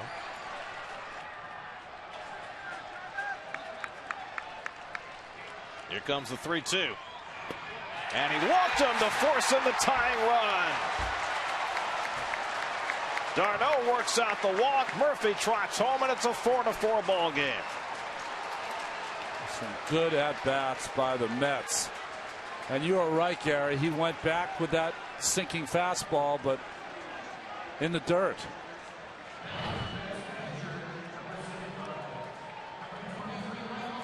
Two different reactions from two different fans. Back-to-back walks issued by Gomez to force in the tying run, and now Michael Kadire is going to bat for Noah Syndergaard. So Noah's chance to get his first ever big league road win is right here, if Kadire can get a run home. I think it's the right move. I just think that the inning's been long. It's been not a slog, but a couple of 2-run home runs have been the problem for Syndergaard. And you got a chance right now with a veteran bench to add on. So Noah goes 5 innings, gives up 4 runs, only 2 of them earned, 4 hits, 2 walks and 9 strikeouts, and the 2 home runs. So now it's Kadire, who had a huge night last night. Michael had 3 extra base hits, 2 doubles and a home run. Bases loaded, 2 out, tie game. And he goes after the first pitch slider, 0-1. Kadire has good numbers against Gomez in his career, 4 for 9 with a home run. That's of all right-hand hitters on their bench tonight, but Kadire at the front of the line because of those numbers against Gomez. And he takes a fastball for a strike, and it's 0-2. There are the career pinch hitting numbers for Kadire. Very unusual for a guy who normally plays every day. But he's quickly in a 2-strike hole. Johnson at third, Conforto at second, d'Arnaud at first with 2 out. And Kadire trying to go the other way, fouls it off.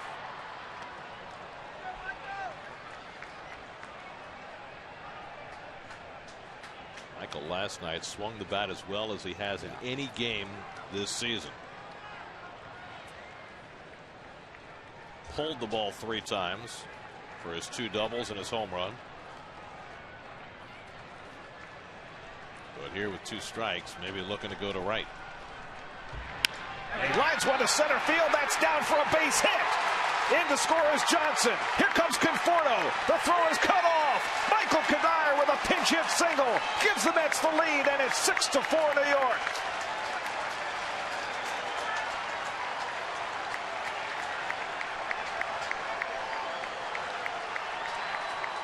Behind in the count, using the middle of the field, and Kadire drives home 2. Every night it's a different hero. Tough pitch in on his hands. He dumps it into center field.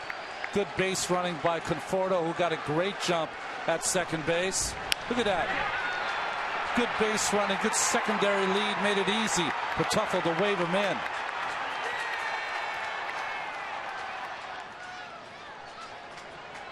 Michael Kadire, a huge hit, puts the Mets in front. That's going to be all for Jean-Marc Gomez.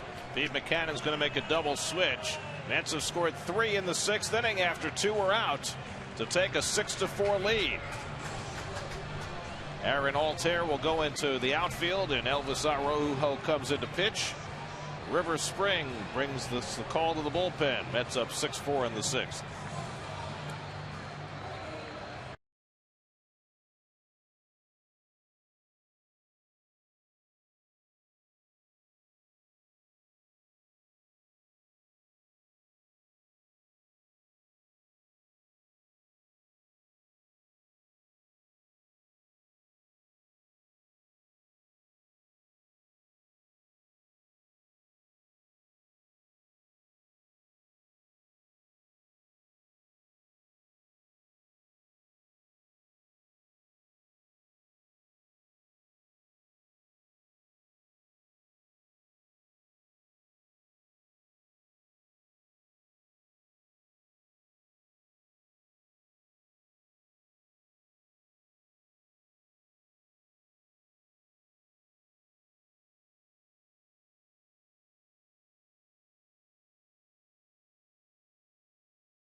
.24-year-old lefty Elvis Araujo brought in to face Curtis Granderson with 2 out and 2 on, and he gets a strike. Well, he has not given up a hit in his last 9 innings pitched. Aaron Altair in right field. 0 for 27 hitters are his last 9 innings pitched.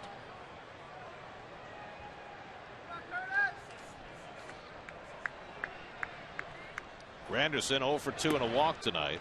And he takes the slider off the plate. 1-1. So Altair is in right field. He's batting ninth. The pitcher hits seventh. Dominic Brown came out of the game. Travis d'Arnaud, a bases loaded walk. Michael Kadire, a 2-run pinch single, and the Mets have taken the lead here in the 6th inning.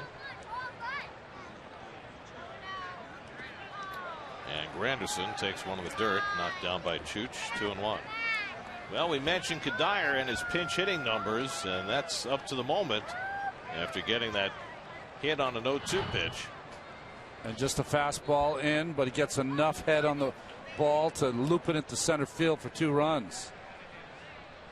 Gary, am I wrong? Is Altair in center field? Dominic Brown stayed in the game? I think I screwed up.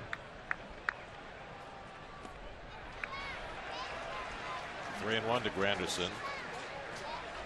And it is Altair in center, which... Yeah, sorry, my fault. It doesn't make a lot of sense. Actually, it does. Yeah, because Herrera batted. Howard made the last out. Yeah. Okay, so the pitcher is hitting third, and Altair is in center, and Brown remains in. We'll catch up. That's a very high strike. Granderson was heading to first, and Dan Bellino called him back. Well, he gets a pass because, like I said, Curtis never argues with the umpires. I thought this ball was high. Bellino calls it for a strike. I believe everybody in the ballpark other than Mr. Bellino thought it was high. Now the runners will be going. d'Arnaud at second, Kadire at first, and Granderson hits a ground ball to Hernandez. And that retires the side, but the Mets put up 3 runs in the top of the 6th inning to grab the lead. Michael Kadire with the go-ahead hit.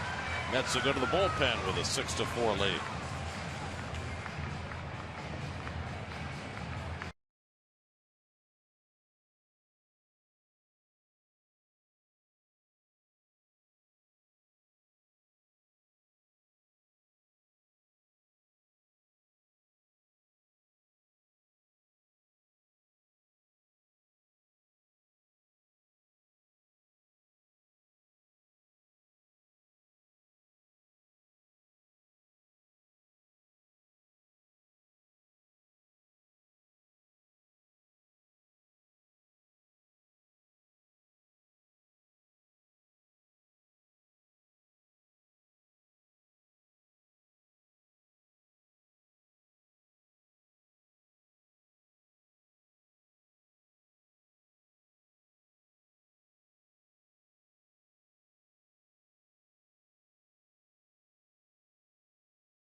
In Philadelphia. Now, that's a signature you want to see. There's a Liberty Bell. Well, at least the neon version, complete with crack. Well, the Mets have the 6-4 lead as we go to the bottom of the 6th, and Eric O'Flaherty, who has really struggled as a Met, will be the first man out of the bullpen. Yeah, he had a scoreless inning in last night's game, but a couple of hard-hit balls. Remember, he was pitching against Howard when Howard hit the line drive to Wilmer Flores, who didn't catch it. Howard didn't run, and Wilmer kind of bowled it over there to first base. And remember, Howard had already peeled off toward the dugout, and so when he ran to first across the bag, he actually was heading toward right center field. And I asked a number of people about that today, about what would have happened had he been called safe. And nobody really knew for sure, as Blanco pulls the cologne and loses his helmet on the swing. And it's 0-2. You said that Terry Collins really, his first thought was that Howard abandoned the play. Right, that he had headed far enough toward the dugout that if he had been safe, that would have been his argument, that Howard had abandoned his effort to get to first base. My question was, when he passed first, was he liable to be tagged out? No, knocks that down. It's 1-2. Well, the rule reads, right, is that you make an intention to go to second. He didn't make an intention to go to second, but the angle he came to first base put him on his way to second base. So it's a matter of whether it's the turn or the intent. Yeah. Anyway, it was a moot point when Flores somehow threw him out from his knees after making the recovery. 1-2 to Blanco. And Flaherty buries that slider. 2-2. This has been the problem for O'Flaherty, getting the right-hand hitters out. They have strafed him this year, both in Oakland and as a Met. That's Alfonso Robles, who has pitched each of the last 2 days, busy in the bullpen.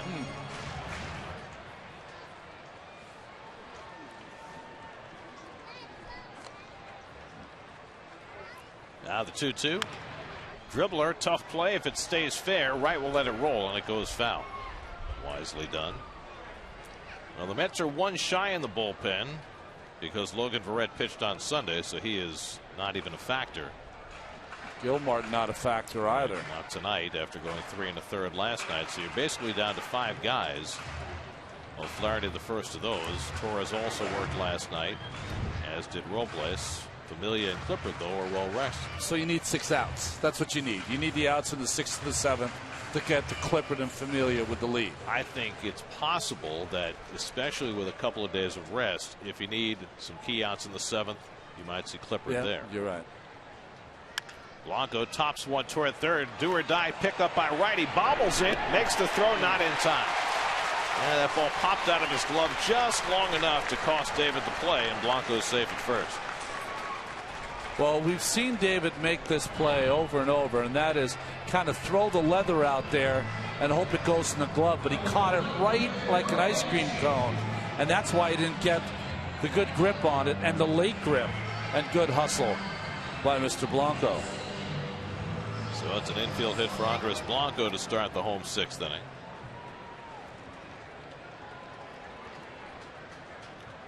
It's almost like David wasn't sure he had it. And then he also did the little tap there, which cost him some time. But, you know, that's a habit that he seemed to have broken the last couple of years. But again, he hasn't played in so long. When you're away from the game, sometimes those nasty old habits come creeping back in. Cody Ashe is struck out and flied out 0 for 2.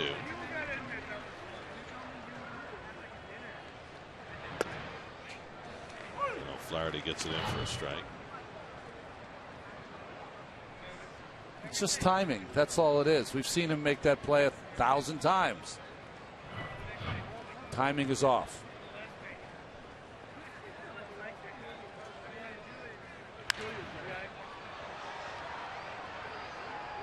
One and 2 to Ashe, with another left-hand hitter, Dominic Brown, on deck. To me personally, with the bench they have and what Frenchie has done for this ball club, Ashe doesn't hit here. For me, Francora hits. And O'Flaherty strikes him out with a slider, and that's the first out of the inning. That's the 10th strikeout for Met pitching tonight. Syndergaard struck out 9 in his 5 innings. I mean, we're giving the numbers up here. Obviously, the Philadelphia Phillies and Pete Buchanan have them. O'Flaherty will get the lefty out. He can't get the righties out right now. So now Dominic Brown, who had a base hit his last time up against Syndergaard. So if the bullpen can maintain the lead, Noah Syndergaard is in position to get his first career road win and keep him from tying a Mets club record. Most starts made from the start of a Mets career without getting a win on the road is 10. This is Syndergaard's 10th road start. Bob Miller in 1962 did not get a win in his first 10 road starts. Craig Swan in 1978 did not get a win in his first 10 road starts. So it made him a Rolfer. He was pretty good. Oh, he was really good. That's line to left center. Brown's got a base hit. Conforto chases it, cuts it off. Blanco goes first to third, but Conforto keeps that tying run at first base, holding Brown to a single. First and third and one out. Well, good hitting by Dominic Brown. 2 straight fastballs from O'Flaherty, and that's going to bring Terry Collins out. So O'Flaherty continues to disappoint. He gives up a couple of hits here in the 6th inning. And now Terry's going to bring in the right-hander. Inside out kind of swing by Dominic Brown, who has that ability to pull that left arm right up against his side. Hansel Robles on his way in for the 3rd straight day. We'll be right back.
Exclusive online postgame show featuring more reaction from tonight's Mets-Phillies game and additional analysis from us in the booth on Mets Blog, presented by Citi, part of the SNY.TV blog network. Hansel Robles in for the 3rd straight day. See inherited runners stranded. That is not a good number, especially with 2 runners on here for Mr. Robles. 47%. Worked a 1-2-3 7th last night. Comes in to face Carlos Ruiz with the tying runs on base in a 6-4 game. Ruiz tonight with a long double to left center that was interfered with by a fan at the top of the fence, and then he walked in the 4th. And he takes a slider for a strike from Robles. Aaron Altair, is hitting 9th in the order, is on deck. Blanco at 3rd, Brown at 1st with 1 out. Mets just took the lead in the top of the inning. O'Flaherty gave up an infield hit and a base hit to Brown, and now Robles trying to bail him out. And he sinks one inside, a ball and a strike. Well, Hansel Robles has been getting his trial by fire of late. There's Altair on deck, the young outfielder, just called up the other day. Gil Martin yesterday got a huge double play off Cesar Hernandez. Robles could use one here.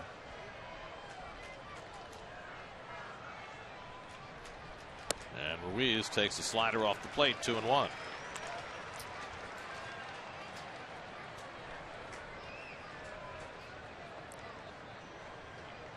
Robles got the final 3 outs Sunday in Colorado, and then worked the 7th last night. Mets are a little short in the bullpen tonight, so being asked to do a little extra lifting. There goes the runner from first. Ruiz rolls one to third. Wright is going to have to go to first with it and gets the out there as a run comes in. Wright thought about throwing home, but it was hit so slowly, and with a 2-run lead, he made the right play. as Blanco comes in to score to cut the lead to 6-5.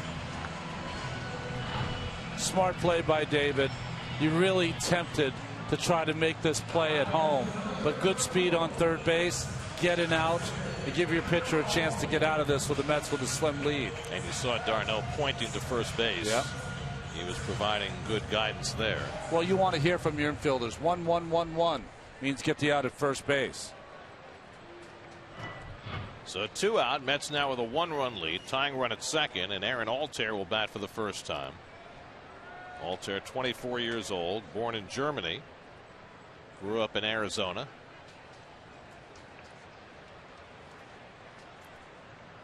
First time the Mets have faced him, and he misses low and away ball 1. Altair's dad was a professional soccer player in Germany.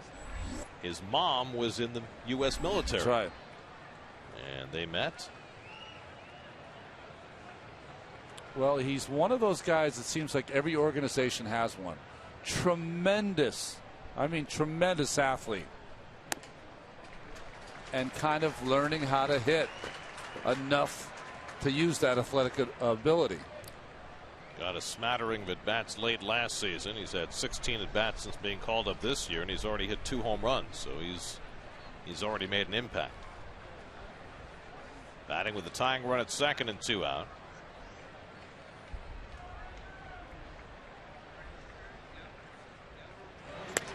And Robles picks off the outside corner, 2-1.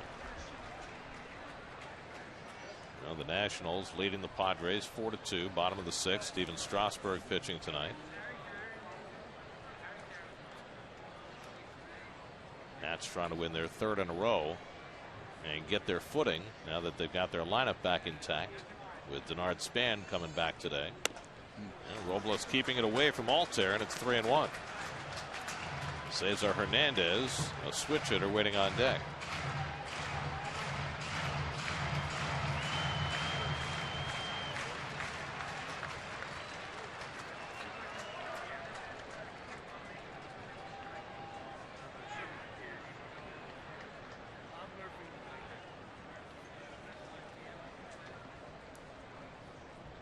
Three-one coming, and Altair bangs one foul. 3-2.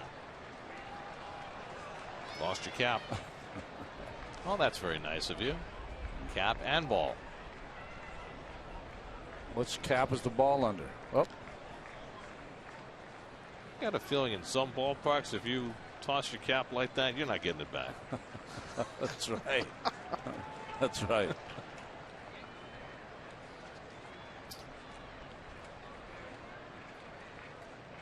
Now it's 3-2. And Altair takes strike 3 call. Robles got him looking, and he keeps the Mets in the lead. Robles gets 2 big outs. Phillies scratch out a run, but a big strikeout for Robles as he gets Altair looking. 6-5 Mets after 6.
Question: which Met hit the most home runs at Veterans Stadium?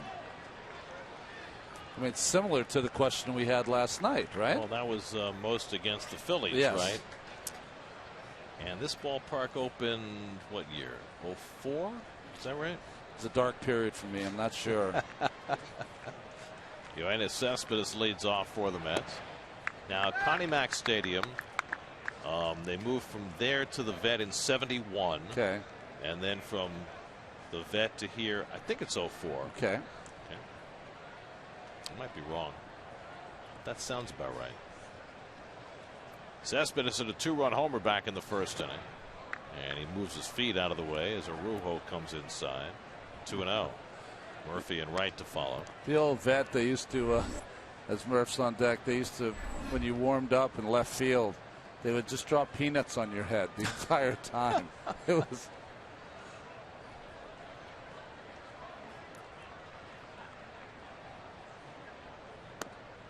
Here's a strike, 2-1. Now, you know, my inclination is always to go with Strawberry first, but I'm guessing that that's not the answer. Okay. Now the Mets had a player who was from the Philadelphia area who hit a lot of home runs, Mr. Piazza. Okay. So I'm thinking maybe he hit more home runs at the Vet as a Met. Now, is the question as a Met player? You know what I'm saying? Just as a Met, right? Not like Lenny Dykstra. No, I'm assuming it's as a Met. Okay, right. That's what I'm assuming. Truck, can we confirm that we're talking about home runs as a Met at the Vet, not total home runs by someone who once played for the Mets? As a Met. All right, we have confirmation on that. So I'm going to go with Mike because, you know, Mike hit a lot of home runs. He was from Philly. There. Yeah. Makes sense, right? Okay. I like that call. 2-2 to Cespedes. And he gets jammed, but he rolls one foul. Still 2-2. Well, Gary, let's see which Met hit the most home runs at Veterans Stadium. From Seamus Kelly. See, always go with your first instinct. Never second guess yourself. It was too easy. Darn. I'd like to go off the board, please, for potent potables. Oh, you know, Potpourri was the one that always got me. Cespedes goes down on strikes, and there's the first out of the seventh. Second time Cespedes has been struck out tonight. Well, Araujo really shown ability not only to get his breaking ball over, but he's a tall, lanky pitcher that the ball seems to get on you in a hurry. Very inked up on the right side. You saying he's out of balance? In time. Now Murphy grounds one to the right side, and Hernandez there to throw him out. And quickly there are two away. So Araujo has come in and retired his first three hitters. Well, Ryan Zimmerman hit a grand slam in the bottom of the sixth to open up the Nats lead. And they lead 8-2. The Nats win this year when Denard Span's in that lineup. They just he gives them a little different dimension. Well, last night the Mets got David Wright back from a back injury. Tonight the Nats got Denard Span back from a back injury. But you do have to say Michael Taylor played awfully well in his stead. I'm sure he'll still get some playing time somehow. Here's David Wright, who's 0 for 3. Well, let me ask you this. If you're Matt Williams, with the way Jason Worth has struggled, would you consider giving Taylor some of his playing time? You would consider it, but I think down the stretch here, if you're Matt Williams, and this is my opinion, I think he's going to go to the horses and say, go, guys. This is your chance. You got 38 left. Let's see what you can do. Well, we mentioned earlier the Nats have lined up their three best pitchers to face the Mets in the series that starts on Labor Day. Scherzer, Zimmerman, and Strasburg, if all goes well between now and then. That Monday is a day game, right? Yes. First game of the series. Mets will be coming from Miami. Play the Sunday in Miami, then a Monday afternoon game in Washington to start the series. Well, the Mets are doing their own lining up for that series. Not just with the pitching, as Wright walks on 4 pitches, but also with David Wright. Terry Collins has already mapped out a schedule for David, which is subject to change depending on how he feels. 2 days on, day off tomorrow, and then he's going to give him adequate rest so that he'll rest the Sunday in Miami before the 3-game series in Washington, so he can play all 3 of those games. That's smart. Yeah.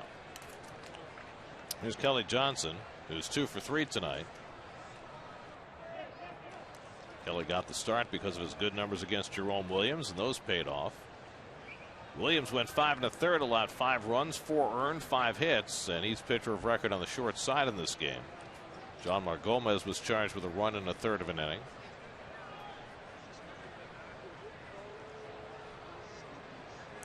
Sleepy's presents the Mets box score. We hope that you can avoid Sleepy until the game's over. Not totally sleepy. They got 6 points on the board. Come on. Well, the Mets have been limited to 6 hits tonight. Pete McCannon coming out to talk to the home plate umpire Dan Bellino. I don't know what that was all about.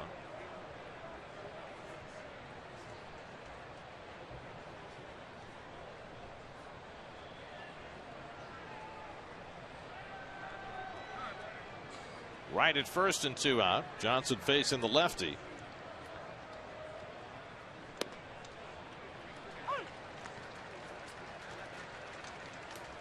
Interesting, because in the way the Mets were configured before David Wright came back, you might have expected to see Uribe here, and then the Mets would reconfigure their infield.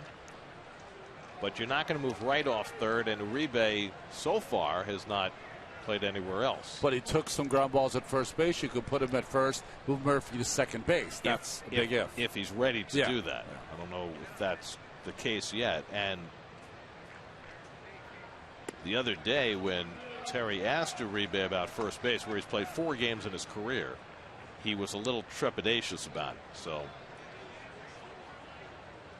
it certainly affects the flexibility a little bit when you have 2 guys in Wright and Uribe who are basically one position players. Johnson swings at the fastball, misses 2-2.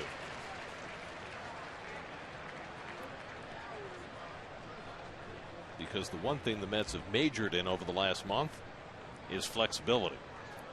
Guys like Johnson and Murphy who can play a lot of different places. David almost got fooled on that snap throw, and so did Howard.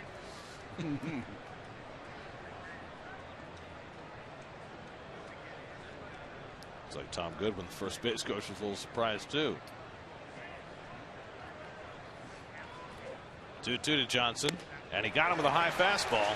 So Araujo gets the job done, works an inning into third without a hit, and keeps this a 1-run game. 7th inning stretch, 6-5 New York.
Hansel Robles remains on to pitch the bottom of the 7th, top of the batting order for the Phillies. Hernandez, Galvis in the pitcher's spot. Robles came on to get the final 2 outs in the 6th. Hernandez 0 for 3 tonight, struck out twice and popped up against Noah Syndergaard. Well, last night, Sean Gilmartin was the hero of the bullpen. Can Robles be that person tonight? Tyler Clippard is up in the 7th inning, as we thought he might be, just in case Robles needs help. Ball and a strike to Hernandez. Noah Syndergaard went 5, allowed 4 runs, 2 of them earned on 4 hits, 9 strikeouts, a chance for his first ever road win, but there's some heavy lifting to do to get there. Eric O'Flaherty gave up a run on 2 hits in a third of an inning. Hernandez tried to hold, but he went around on the slider, 1-2. Mets 6 runs and 6 hits. The Phillies 5 runs and 6 hits. Mets at a 3-0 lead. Phillies got 2-run homers from Galvis and Howard to go up 4-3. Mets put together a 3-run 6th. Michael Kadire with the go-ahead hit. Phillies scratched one back in the bottom of the 6th. And Hernandez pops it up. In from left field comes Conforto. 1 away.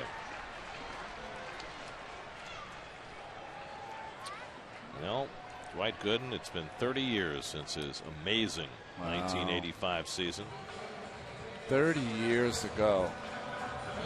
1.53 was his final ERA, folks. He only went 24-4. How did he lose 4 times? It was on this date that he won his 20th game in that magical season. And he got better after that. He was better after that. He was. That opponent's batting average, 205. Didn't he have 2 16 strikeout games in September back to back? One of which he lost. I was like, being on that team was like being the understudy for Olivier. You know what I mean? You got no chance.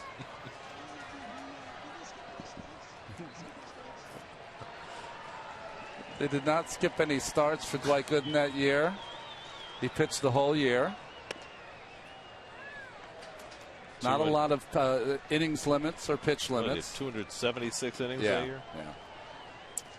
Freddie Galvis hit a 2-run homer back in the 3rd. Darren Ruff is out on deck to bat for the pitcher. Galvis 1 for 3 tonight. And he takes a slider for a strike, 1-2. Galvis has been a huge pain in the side for the Mets this season.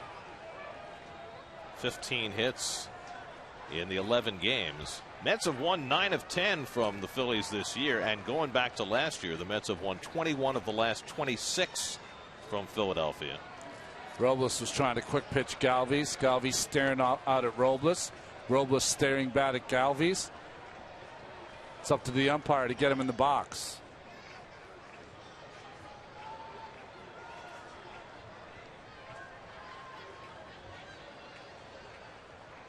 One, 2. Strike 3 call. Another high strike call from Dan Bellino. This one benefits Robles for the 2nd out.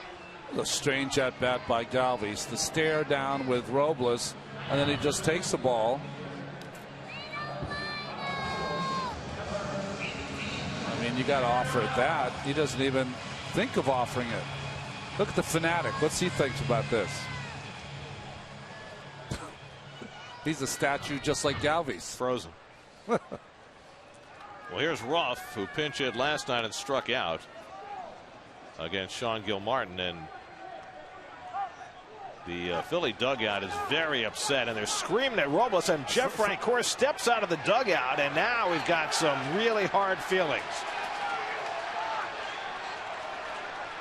And they've just thrown That's Boa. Larry Boa out of the game, the bench coach. Everybody milling out of the dugouts. The bullpens have yet to empty, but the Phillies very unhappy with Robles and his attempt to quick pitch. And Boa continues to point at Robles even after having been thrown out of the game. There is a part of between pitcher and hitter where you want to let the hitter get in the box, and Robles was trying to quick pitch him. It's to try to get an advantage. in the spirit of the game, you want the hitter to be in the box. Robles was trying to get an advantage. Simple as that. And Boa, unlike a lot of his players, Boa and Francoeur were not going to take it. Well, now the question is, how can the Mets calm down Robles, who might get a little unnerved from this? The umpires, meanwhile, meeting, and the Mets at the mound trying to soothe Robles, who may not understand what the commotion's all about. Well, the best thing that Robles should do right now is not look around. He should just throw some pitches. See, you cannot do that. That pitch right there, in the spirit of the game, you cannot pitch that quick. You know why? Because if the hitter is looking down and that pitch gets away from you, it could hit a hitter in the head without him even seeing the baseball. You just don't do that. Now, does Robles know that? Robles was trying to get an advantage there, absolutely. You know, certainly he's not trying to fire one at Rupp, but a Ruff. Dan Bellino coming over to talk to Collins, and the crew chief Tom Hallion is out at the mound to talk to Robles. He's trying to find out if Frenchie's been thrown out of the game.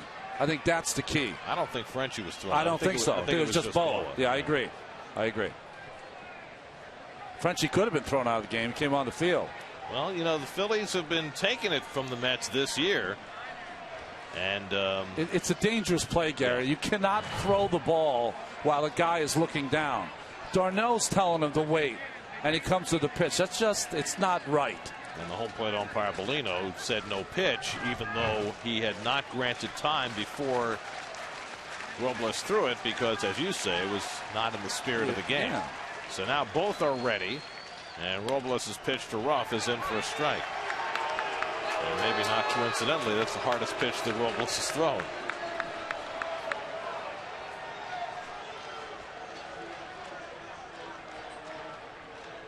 Two out and nobody on. 1-run game in the 7th. And Ruff takes outside, and this is the reaction of Francoeur. Well, Frenchie, you know, who can rip your head off, by the way, was not going to take it. And Boa took it the extra mile. See, he pointed to his head. He said he could hit him in the head, not looking. Boa knew exactly what was going on. That was a bad play by Robles and the Mets.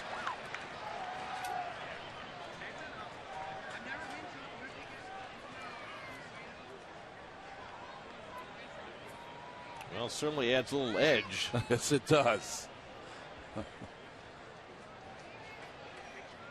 2-1 to Ruff. And he takes a home run cut and comes up empty, 2-2. Well, you know how badly Ruff would like to tie this game with one swing. Everyone on this Phillies team wants to embarrass Robles here at some point. Big swing by Ruff, comes up empty.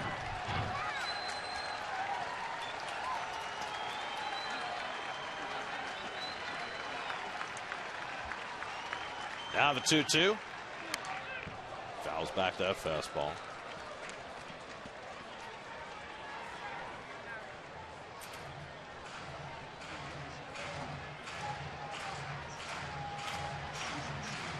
Yeah. Well, the Mets are leading the series 9-1. Last night, Philly got blasted out of here with 8 Met home runs. Ruff fouls it back over our heads. After the game last night, Larry Boa had some pointed comments about the pitchers and their inability to move the Mets hitters off the plate. Mets are riding high. Phillies are taking gas. At some point, this sometimes becomes combustible. You know, we've seen the shoe on the other foot in this series.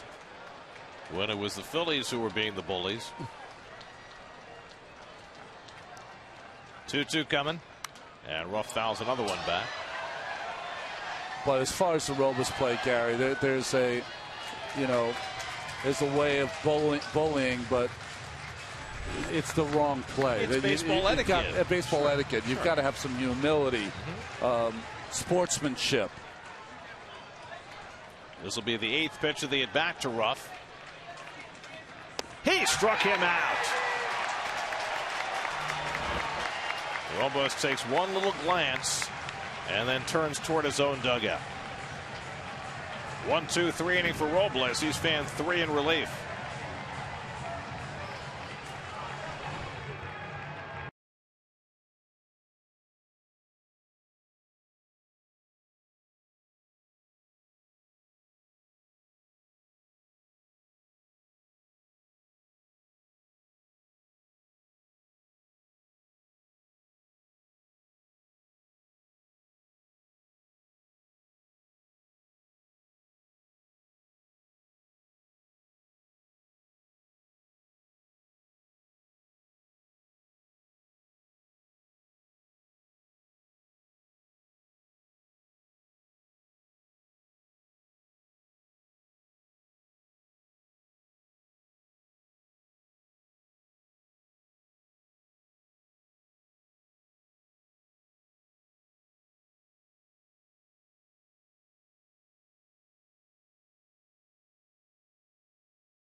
As we go to the 8th, and haven't seen many bench clearing incidents over the last few years, but you can understand why the Phillies were upset. Well, like I said, you know, they've been beat down by this Mets ball club all season long. Last night culminating in the 8 home runs by the Mets.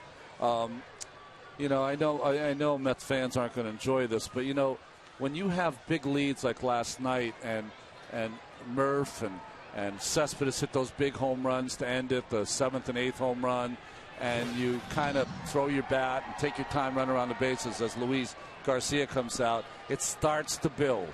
And once it builds and you're a team that's, like I said, been taking gas all year, the Phillies, it becomes combustible. Wilmer Flores first man up in the 8th, and he takes a slider off the plate from Garcia. It's always important. Now, I'm saying this.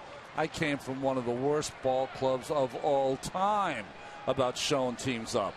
So I know what it's like to be on the side of a team that doesn't humbly play the game right sometimes. I was right in the middle of it. But that's what you prefer to do. I think you should do.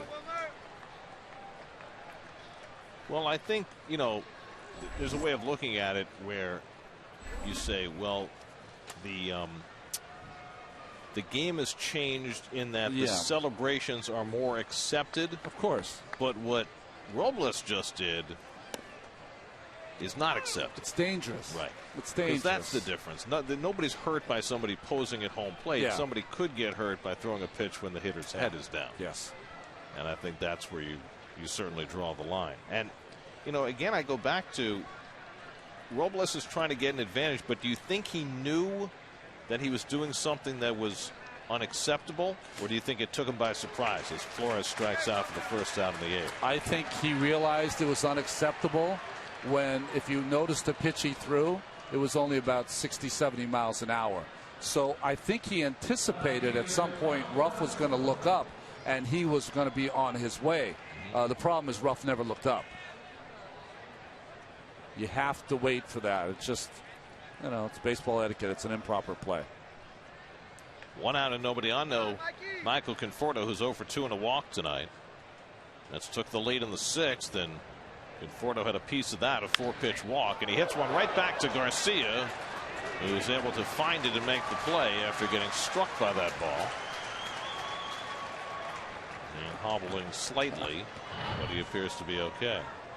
This is a bullet up the middle, and it catches him right in the back of the right calf. Nobody emerging from the Phillies dugout, so they don't seem to have concern, even though Garcia pointing at the spot, stretching out his leg. You really know your spot on the team when you get hit by a ball and nobody comes out to see if you're all right. I mean,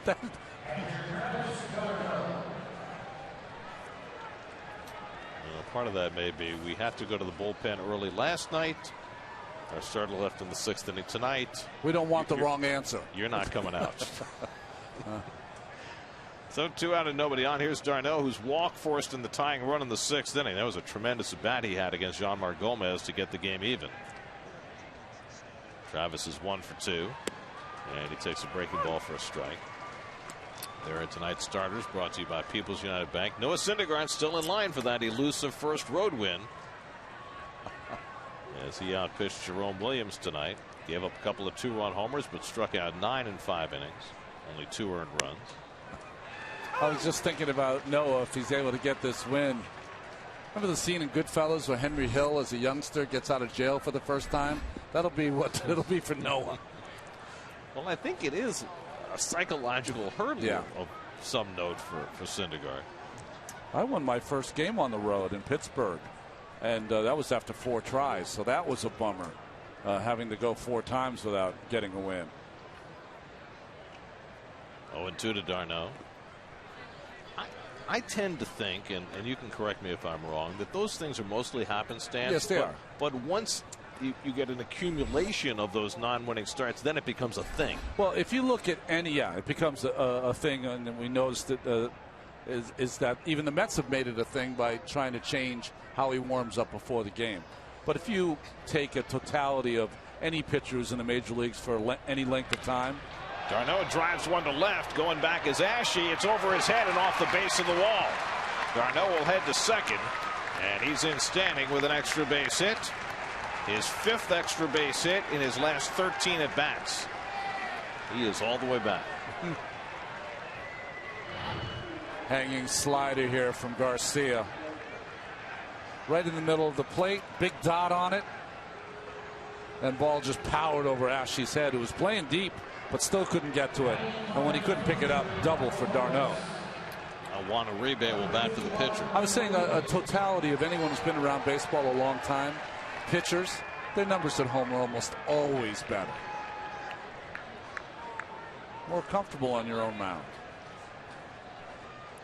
Uribe flying out as a pinch hitter last night. Backhanded by Ruiz, ball 1. Uribe batting for Robles, who faced 5 batters and retired the ball, albeit with some hard feelings along the way. Robles struck out 3 of the 5 batters he faced, and Tyler Clippard ready to pitch the bottom of the 8th.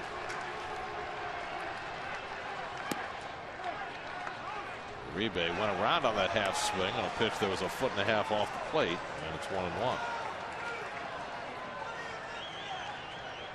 Game 3 of this series tomorrow night. Bartolo Colon makes the start against the rookie right-hander Jared Eichhoff. Our coverage begins at 6 o'clock tomorrow right here on SNY.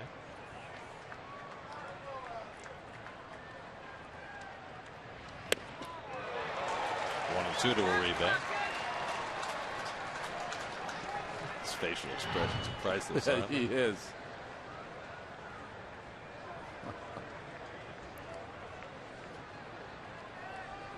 As hard as you throw it, he's going to swing just as hard. Never know, something good might happen. Goes down on the slider, and that retires the side. 2 strikeouts in the inning for Garcia. A double and 1 left to the bottom of the 8th, 6-5 New York.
Is that good? By Nationwide. Nationwide is on your side. Speak with Jonathan Ginsburg in Oceanside or Rich Grillo in Massapequa today. And by Infinity, visit your tri-state area Infinity retailer for a test drive today.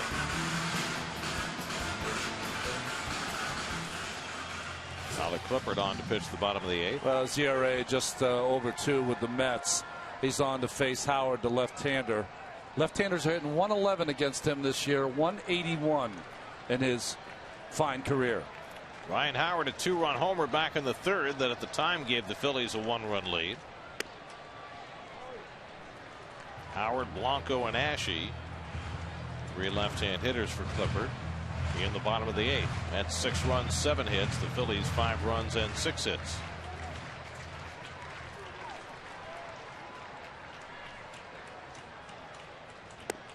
And the changeup off the plate to Howard, 2-0. 2 close pitches there by Clippard. Neither went his way. This is career numbers against Clippard. Let's have the full shift on with David Wright overlapped on the right side. And Howard fouls off the changeup. He's going to throw at any count. Yes. He just he has the ability to raise it a little bit when he needs to get a strike.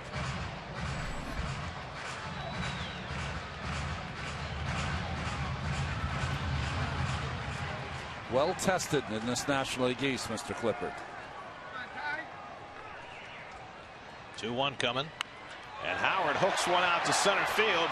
Over goes Cespedes to the warning track, and he runs it down.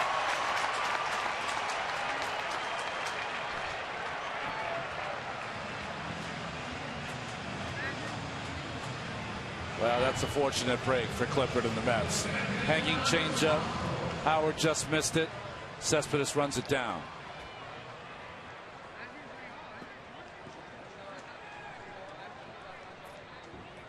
We usually see this pitch away, hit the left field, but because it's a changeup, he pulled it just enough to hit it to a deeper part of the park. So 1 sigh of relief for Clippard, 1 out in the inning. Andres Blanco, the batter, had an infield hit and scored a run in the 6th to make this a 1-run game. And he takes a rip at a fastball, 0-1. Blanco's 1 for 3 tonight. He's talking to himself.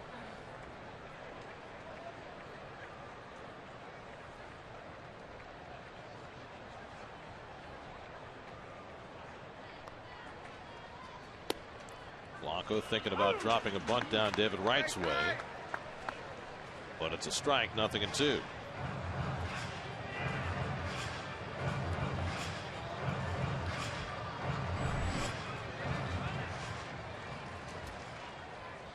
And Giles, the Philly closer, getting ready alongside Adam Lowen, the left-hander. Loop the other way and a base hit for Blanco. So he had an infield hit the last time up. This time probably broke his bat as he dumped one into left field. And the tying run is aboard. But still good hitting. Just see the little splitter by Clippard. Want to bury that in the dirt when you're 0-2, but can't always do that. Better hitting by Blanco.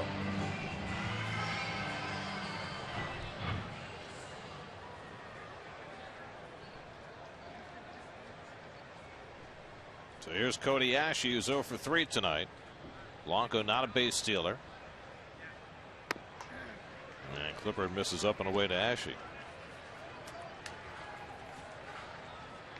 Ashe 2 for 4 with a home run against Tyler Clippard. Dominic Brown on deck. Each team now with 7 hits tonight. Each team has had the lead.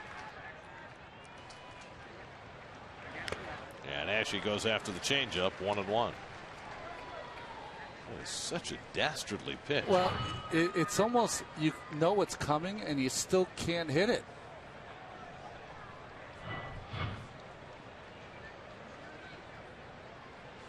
Or center it anyway.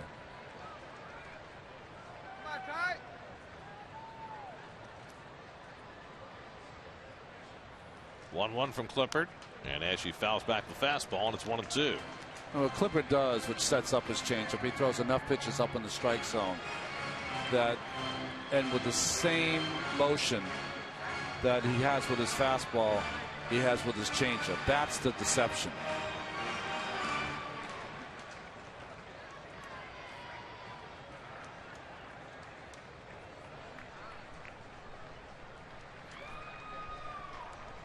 One and two to Ashe. And he just missed with that changeup. 2-2. Said it before. Bellino just not giving the low pitch. He's been consistent. You're not going to get it.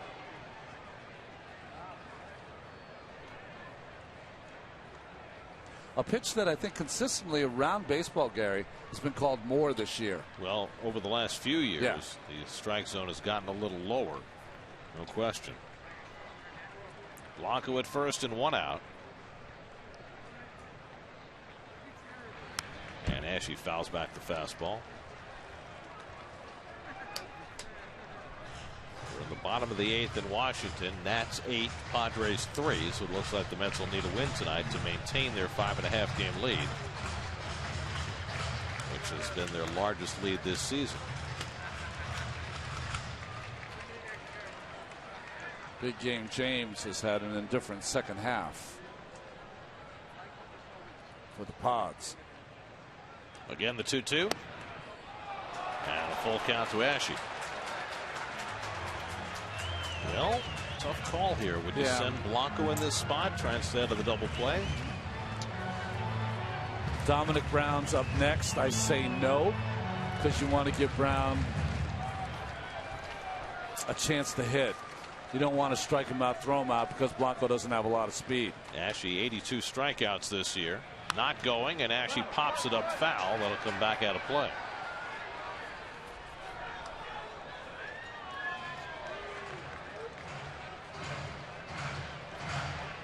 That gives McCannon a chance to second guess himself. Well, I mean, if you had a little more speed, you'd think about it.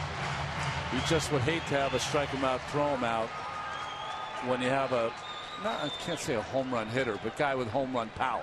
Hit one last night. 8th pitch of the at-bat coming from Clippard to Ashe. And he got a piece of that changeup. Appeared to have him fooled, but he was able to get the bat on it and keep it going.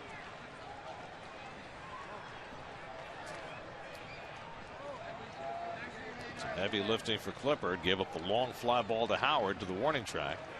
Opposite field hit for Blanco, and now a long turn at bat for Ashe.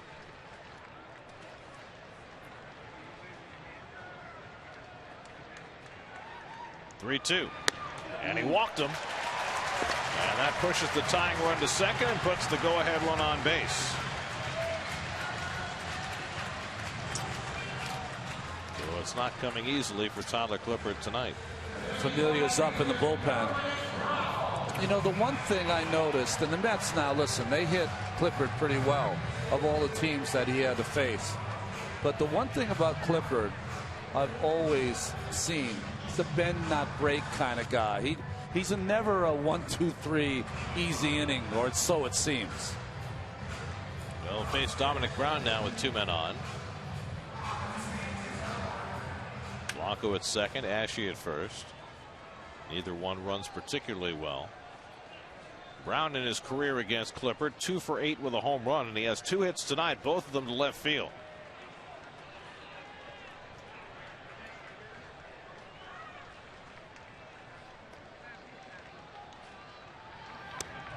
And Brown takes a knee-high strike.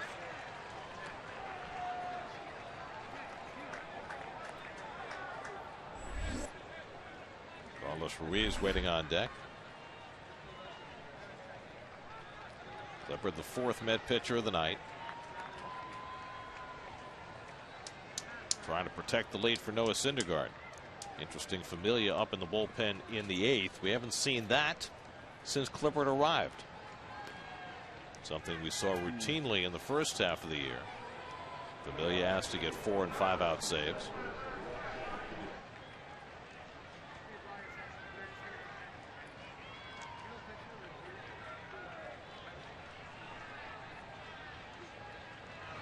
And Brown takes way up high. Ball and a strike.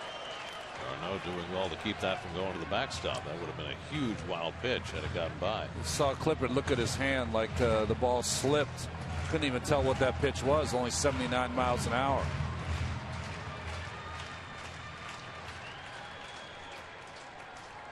Blanco and Ashe, the base runners, with one out. And Brown takes the changeup low, 2-1. Dominic Brown exiled to the minor leagues this year, wasn't called up to the middle of June.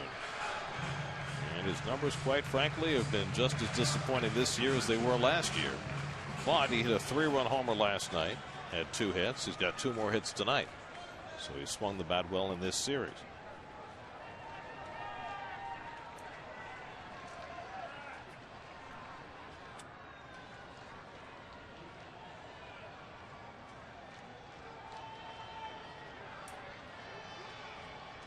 Two-one coming to Brown. There's a strike. Important pitch for Clipper to get even. 2-1 fastball taken by Dominic Brown.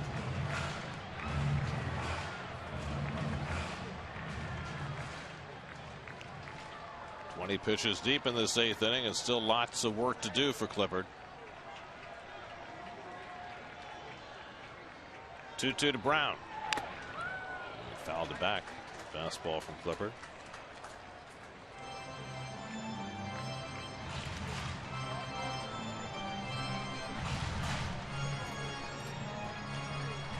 Who'd have thought it, right? In this winter, I don't know if you were as surprised as I was when Clippard got traded from the Nationals to Oakland, and now ends up in the blue and orange. It was a great trade for the Nats. They got Yunel Escobar, who proved to be a hugely important piece for them. But now Clippard's going to play a key role in trying to fend off the Nationals over the last 6 weeks of the season.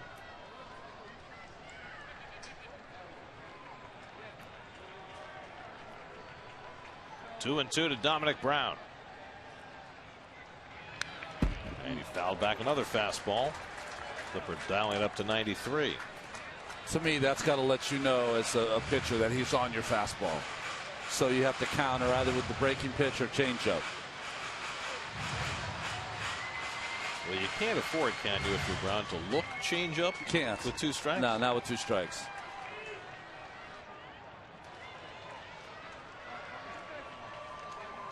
Seventh pitch of the at-bat coming to Brown. Struck him out. Got him with a changeup, 2 men down.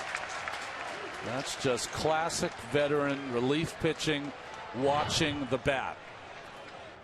The speed of the bat, realizing Brown was on it, and counters with the change. And now Terry Collins is going to bring in Jeurys Familia to try and get a 4-out save. Clippard having to work very hard to the 4 hitters he faced through 23 pitches. He'll exit, and Familia will be asked to do a little overtime tonight.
of the inning. Brown disgusted by that at bat. He was on a lot of pitches, missed the changeup. And Clipper, that's a semi-high five. Well, is he more upset about allowing a couple of base runners or coming out of the game here with 2 out in the 8th? I think coming out of the game personally, Gary. That's my opinion. He's the 8th inning man, and he feels as though it's his job to get out of the 8th inning, but he's going to be relieved by Familia. How about this? Clipper had thrown 23 pitches. Is this at least in part Terry Collins wanting to have him for tomorrow? It could be. I don't know until we ask Terry tomorrow. But if you're going to move forward and you're going to be a force the rest of the season and, knock on wood, get into the postseason, Clipper's going to have to be your 8th inning man. That's how it goes. But Familia on. Carlos Ruiz 1 for 5 in his career against Familia. 1 for 2 and a walk tonight. Drove in a run with a ground out his last time up. 2 out, 2 on 8th inning. 6-5 New York. And Familia gets ahead with a slider. 0-1. Boy, that's a nasty slider. Chooch looking for a fastball. First pitch, doesn't get it. Big home run swing. Blanco the tying run at second. Ashe on first with 2 out. Familia hasn't pitched since Saturday when he finished off the Coors Field save, not an official save, but you know, the 5-run lead at altitude. Pitched a 1-2-3 ninth. Did the same thing on Friday. He's had a couple of days off and now being asked to get 4 outs tonight. And Ruiz bounces one just foul. And it's 0-2. That late swing can sometimes kill you.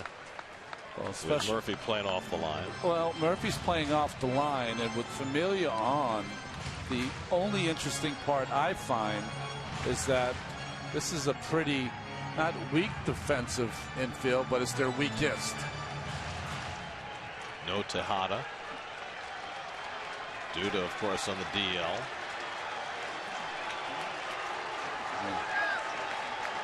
Oh, and 2 to Ruiz. Tapped foul. You know, late in games, you don't want to expose those lines, but I think because of the lack of range, maybe in the infield for the Mets, all bunched together, trying not to give up any holes. Johnson slightly up the middle.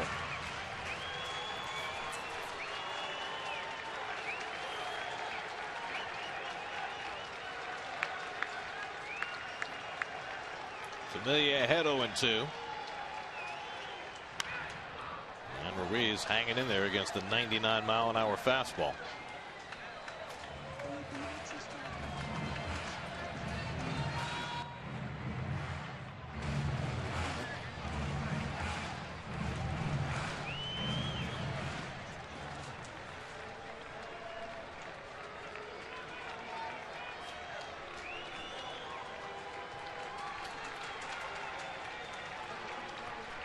Again, the 0-2 coming to Ruiz.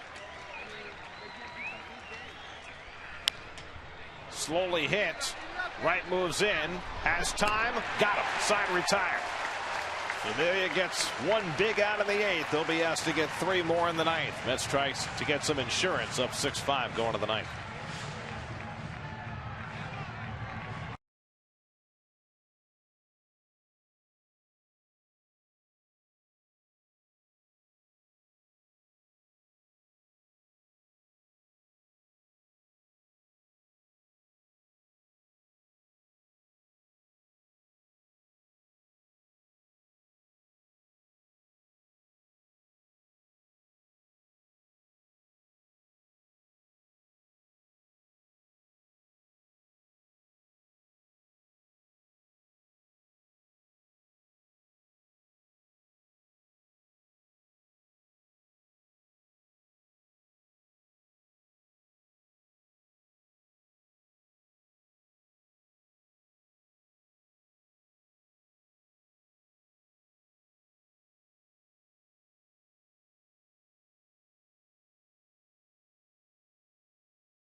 Carlin will be in the chair. We'll talk about the Giants, and I can't believe that Chris and Gary Apple don't wear the same size. Well, Gary can put it on. Adam Lowen, who worked 2 innings last night, right back out there tonight to pitch the top of the ninth. Top of the Mets batting order, Curtis Granderson 0 for 3 and a walk tonight. And he takes outside for ball 1. Lowen last night allowed 2 runs and 3 hits, including the record-setting home run by Cespedes in the ninth.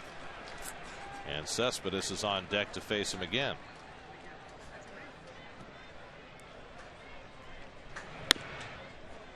Lowen, the pitcher turned hitter, turned back to pitcher. In the big leagues as a pitcher for the first time since 2008. Jerry's Familia cooling his heels. 1/4 of his work done. 3-0 now to Granderson. Could sure use some insurance in the ninth inning. Phillies will have 9, 1, and 2 in the batting order coming up. And Granderson takes a strike, 3-1. Each team has used 5 pitchers tonight. Better job by the Philly bullpen tonight. John Margomez struggled, but Araujo and Garcia got the job done.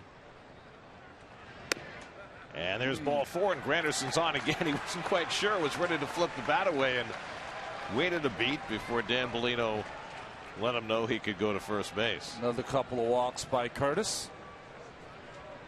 And it's 64 for the year. He's in the top 10 in the league in drawing walks.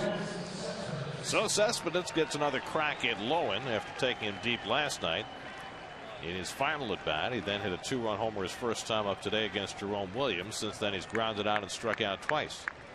Murphy on deck, right behind him. 7 home runs, 20 RBIs, 16 runs scored in 22 games for Cespedes. Now has 25 home runs overall, 81 driven in, 78 runs scored. He's having quite a year. The stud.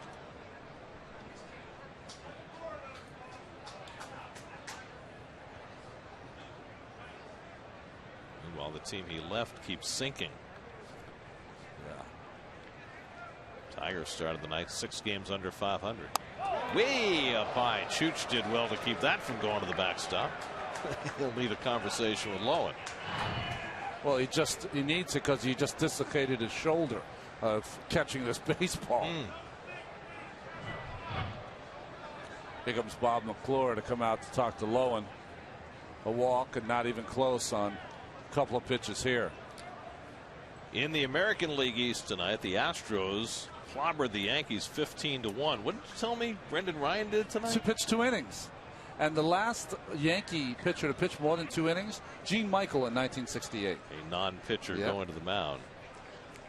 And it was some extra work. You can place a deposit on your 2016 full or partial ticket plan today and guarantee yourself access to 2015 Mets postseason tickets. Purchase tickets online at Mets.com/deposits. So that means Tampa Bay can take advantage, but they're down 5-4 to Texas in the bottom of the 8th. Those 2 teams, Yankees and Blue Jays, started the day tied for the lead. 2-0 to Cespedes, and a borderline strike. 2-1. I should say I got that Gene Michael stat from Jason Stark, who loves to crunch the numbers, and I love reading them. Jason loves the unusual. He does. He's a Philadelphia guy, right? He's the king of the quirky. He must have been all over last night with this game. A weak cut by Cespedes on the fastball by Lowen. 2-2. Remember, the Cespedes hit a hanging breaking ball. Good fastball here from Lowen. That's I'm guessing, breaking ball and got fastball. 2-2 with Murphy on deck.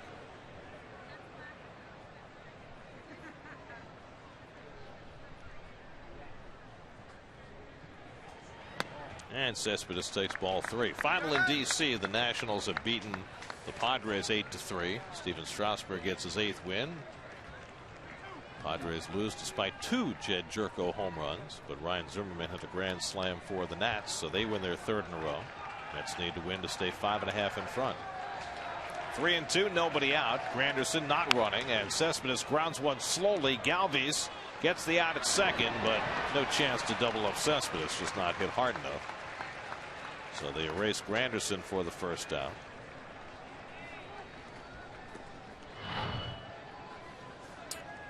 Well, nice try by Galvis. Boy, it's fun to watch him play defense. But Cespedes, such great speed, and he doesn't steal bases. But this could be an opportunity where you're trying to add on, where he could think about it. Well, he only had 4 steals as a Tiger. He's already had 3 as a Met. Different lineup, though. You know, a lot of big boppers in that lineup. You don't have to run. Murphy having a rough night, 0 for 3 and a walk, 3 ground balls to the second baseman. That's unusual for Murph. And he takes below the knees for ball 1. And I'm saying that after the Mets hit 8 home runs in yesterday's game, but you know what I'm saying. David Wright waiting on deck. Tigers are saying do that with more regularity.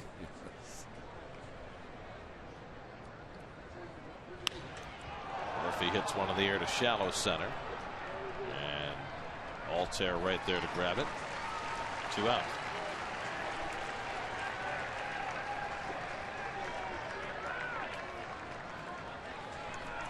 So David Wright will bat with a man on first and 2 down. David's gone 0 for 3 and a walk in his second game back. Due for a day off tomorrow. Maybe not call it a day off, a game off. Yeah. As the plan is to give him extensive infield work tomorrow. Even though he won't be playing in the game, he'll still have to do all of that preparation to get his back ready just for those infield drills. And I think it's a good way to protect him, too, to make sure that he's getting enough rest. And Uribe needs to play. That's to face the rookie right-hander Jared Eichhoff tomorrow, whom they have not seen before.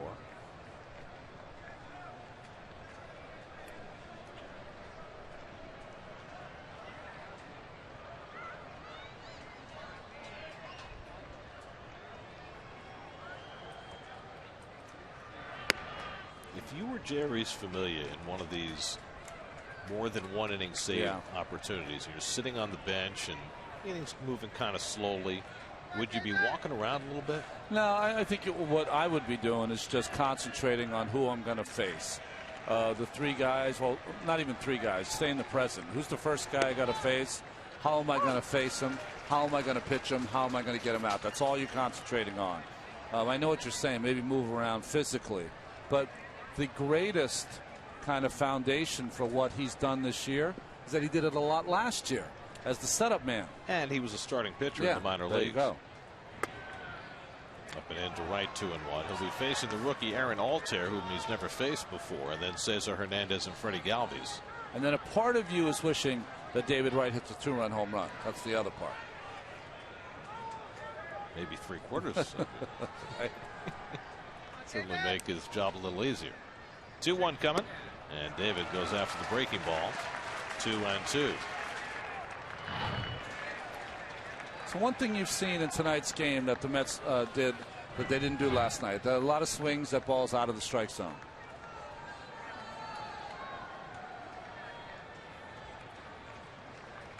Cespedes at first and 2 down.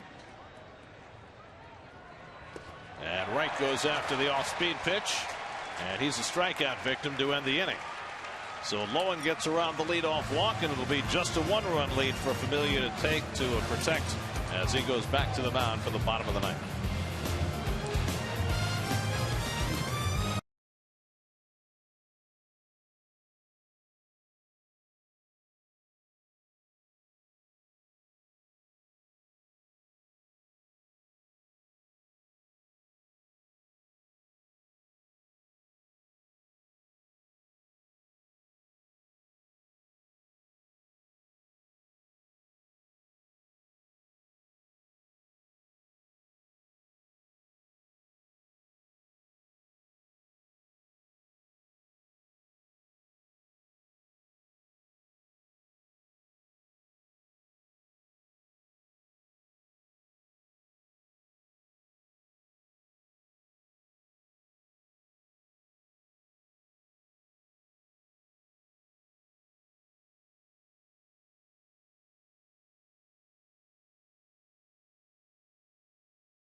Another opportunity to win prizes from Delta Airlines. Go to Mets.com/Delta Dugout to sign up now. Aaron Altair leads off the last of the ninth and takes a slider for a strike from Familia. Altair's second at bat. He came in a double switch. Took a call third strike against Hansel Robles in the sixth. Cesar Hernandez on deck, and then Freddie Galvis. 6-5 New York.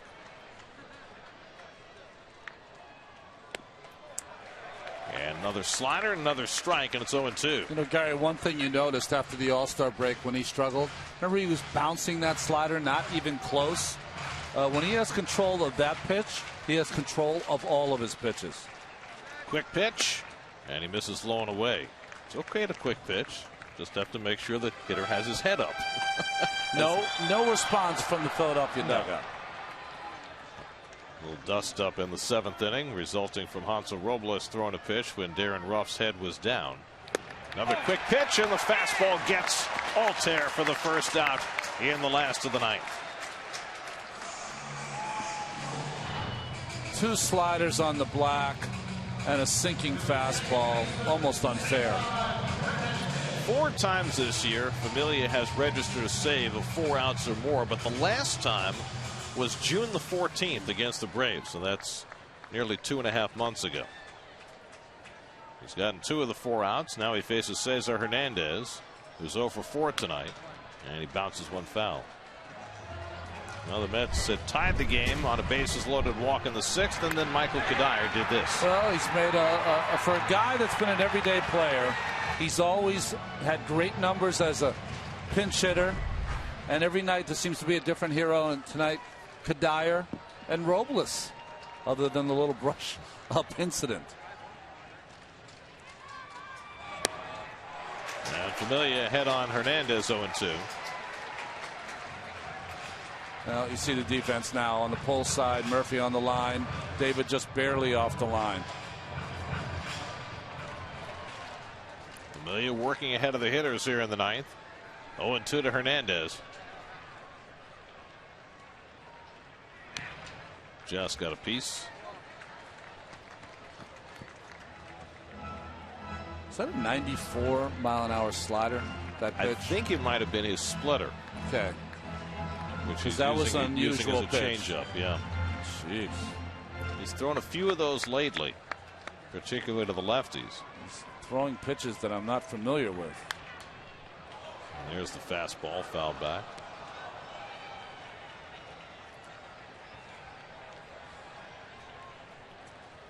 So the Mets tonight have had 3 pitchers who've thrown the ball out of 5 97 miles an hour or faster. Syndergaard, Robles, Familia. It's a brave new world. Oh. 0-2. Struck him out. Hernandez down on strikes. Back-to-back strikeouts for Familia. And the Phillies are down to their final out. Yeah, and that's the split finger. Whoa. Garneau got whacked in the noggin by the bat of Hernandez on the follow-through. 94-mile-an-hour split to go with the slider and sinking fastball.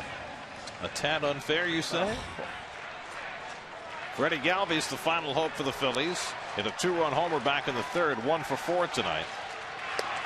And a fastball knee-high for a strike. Jeff Francoeur is out on deck. He'll pinch hit if Galvis can keep it going. Noah Syndergaard lying in wait, hoping this is his first ever road victory.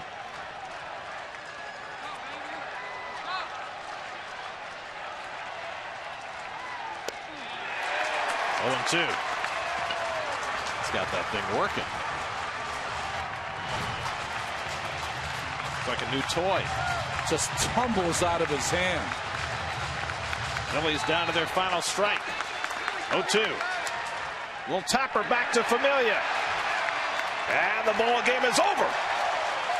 Familia 4 up and 4 down for the save as the Mets have beaten the Phillies for the 7th straight time.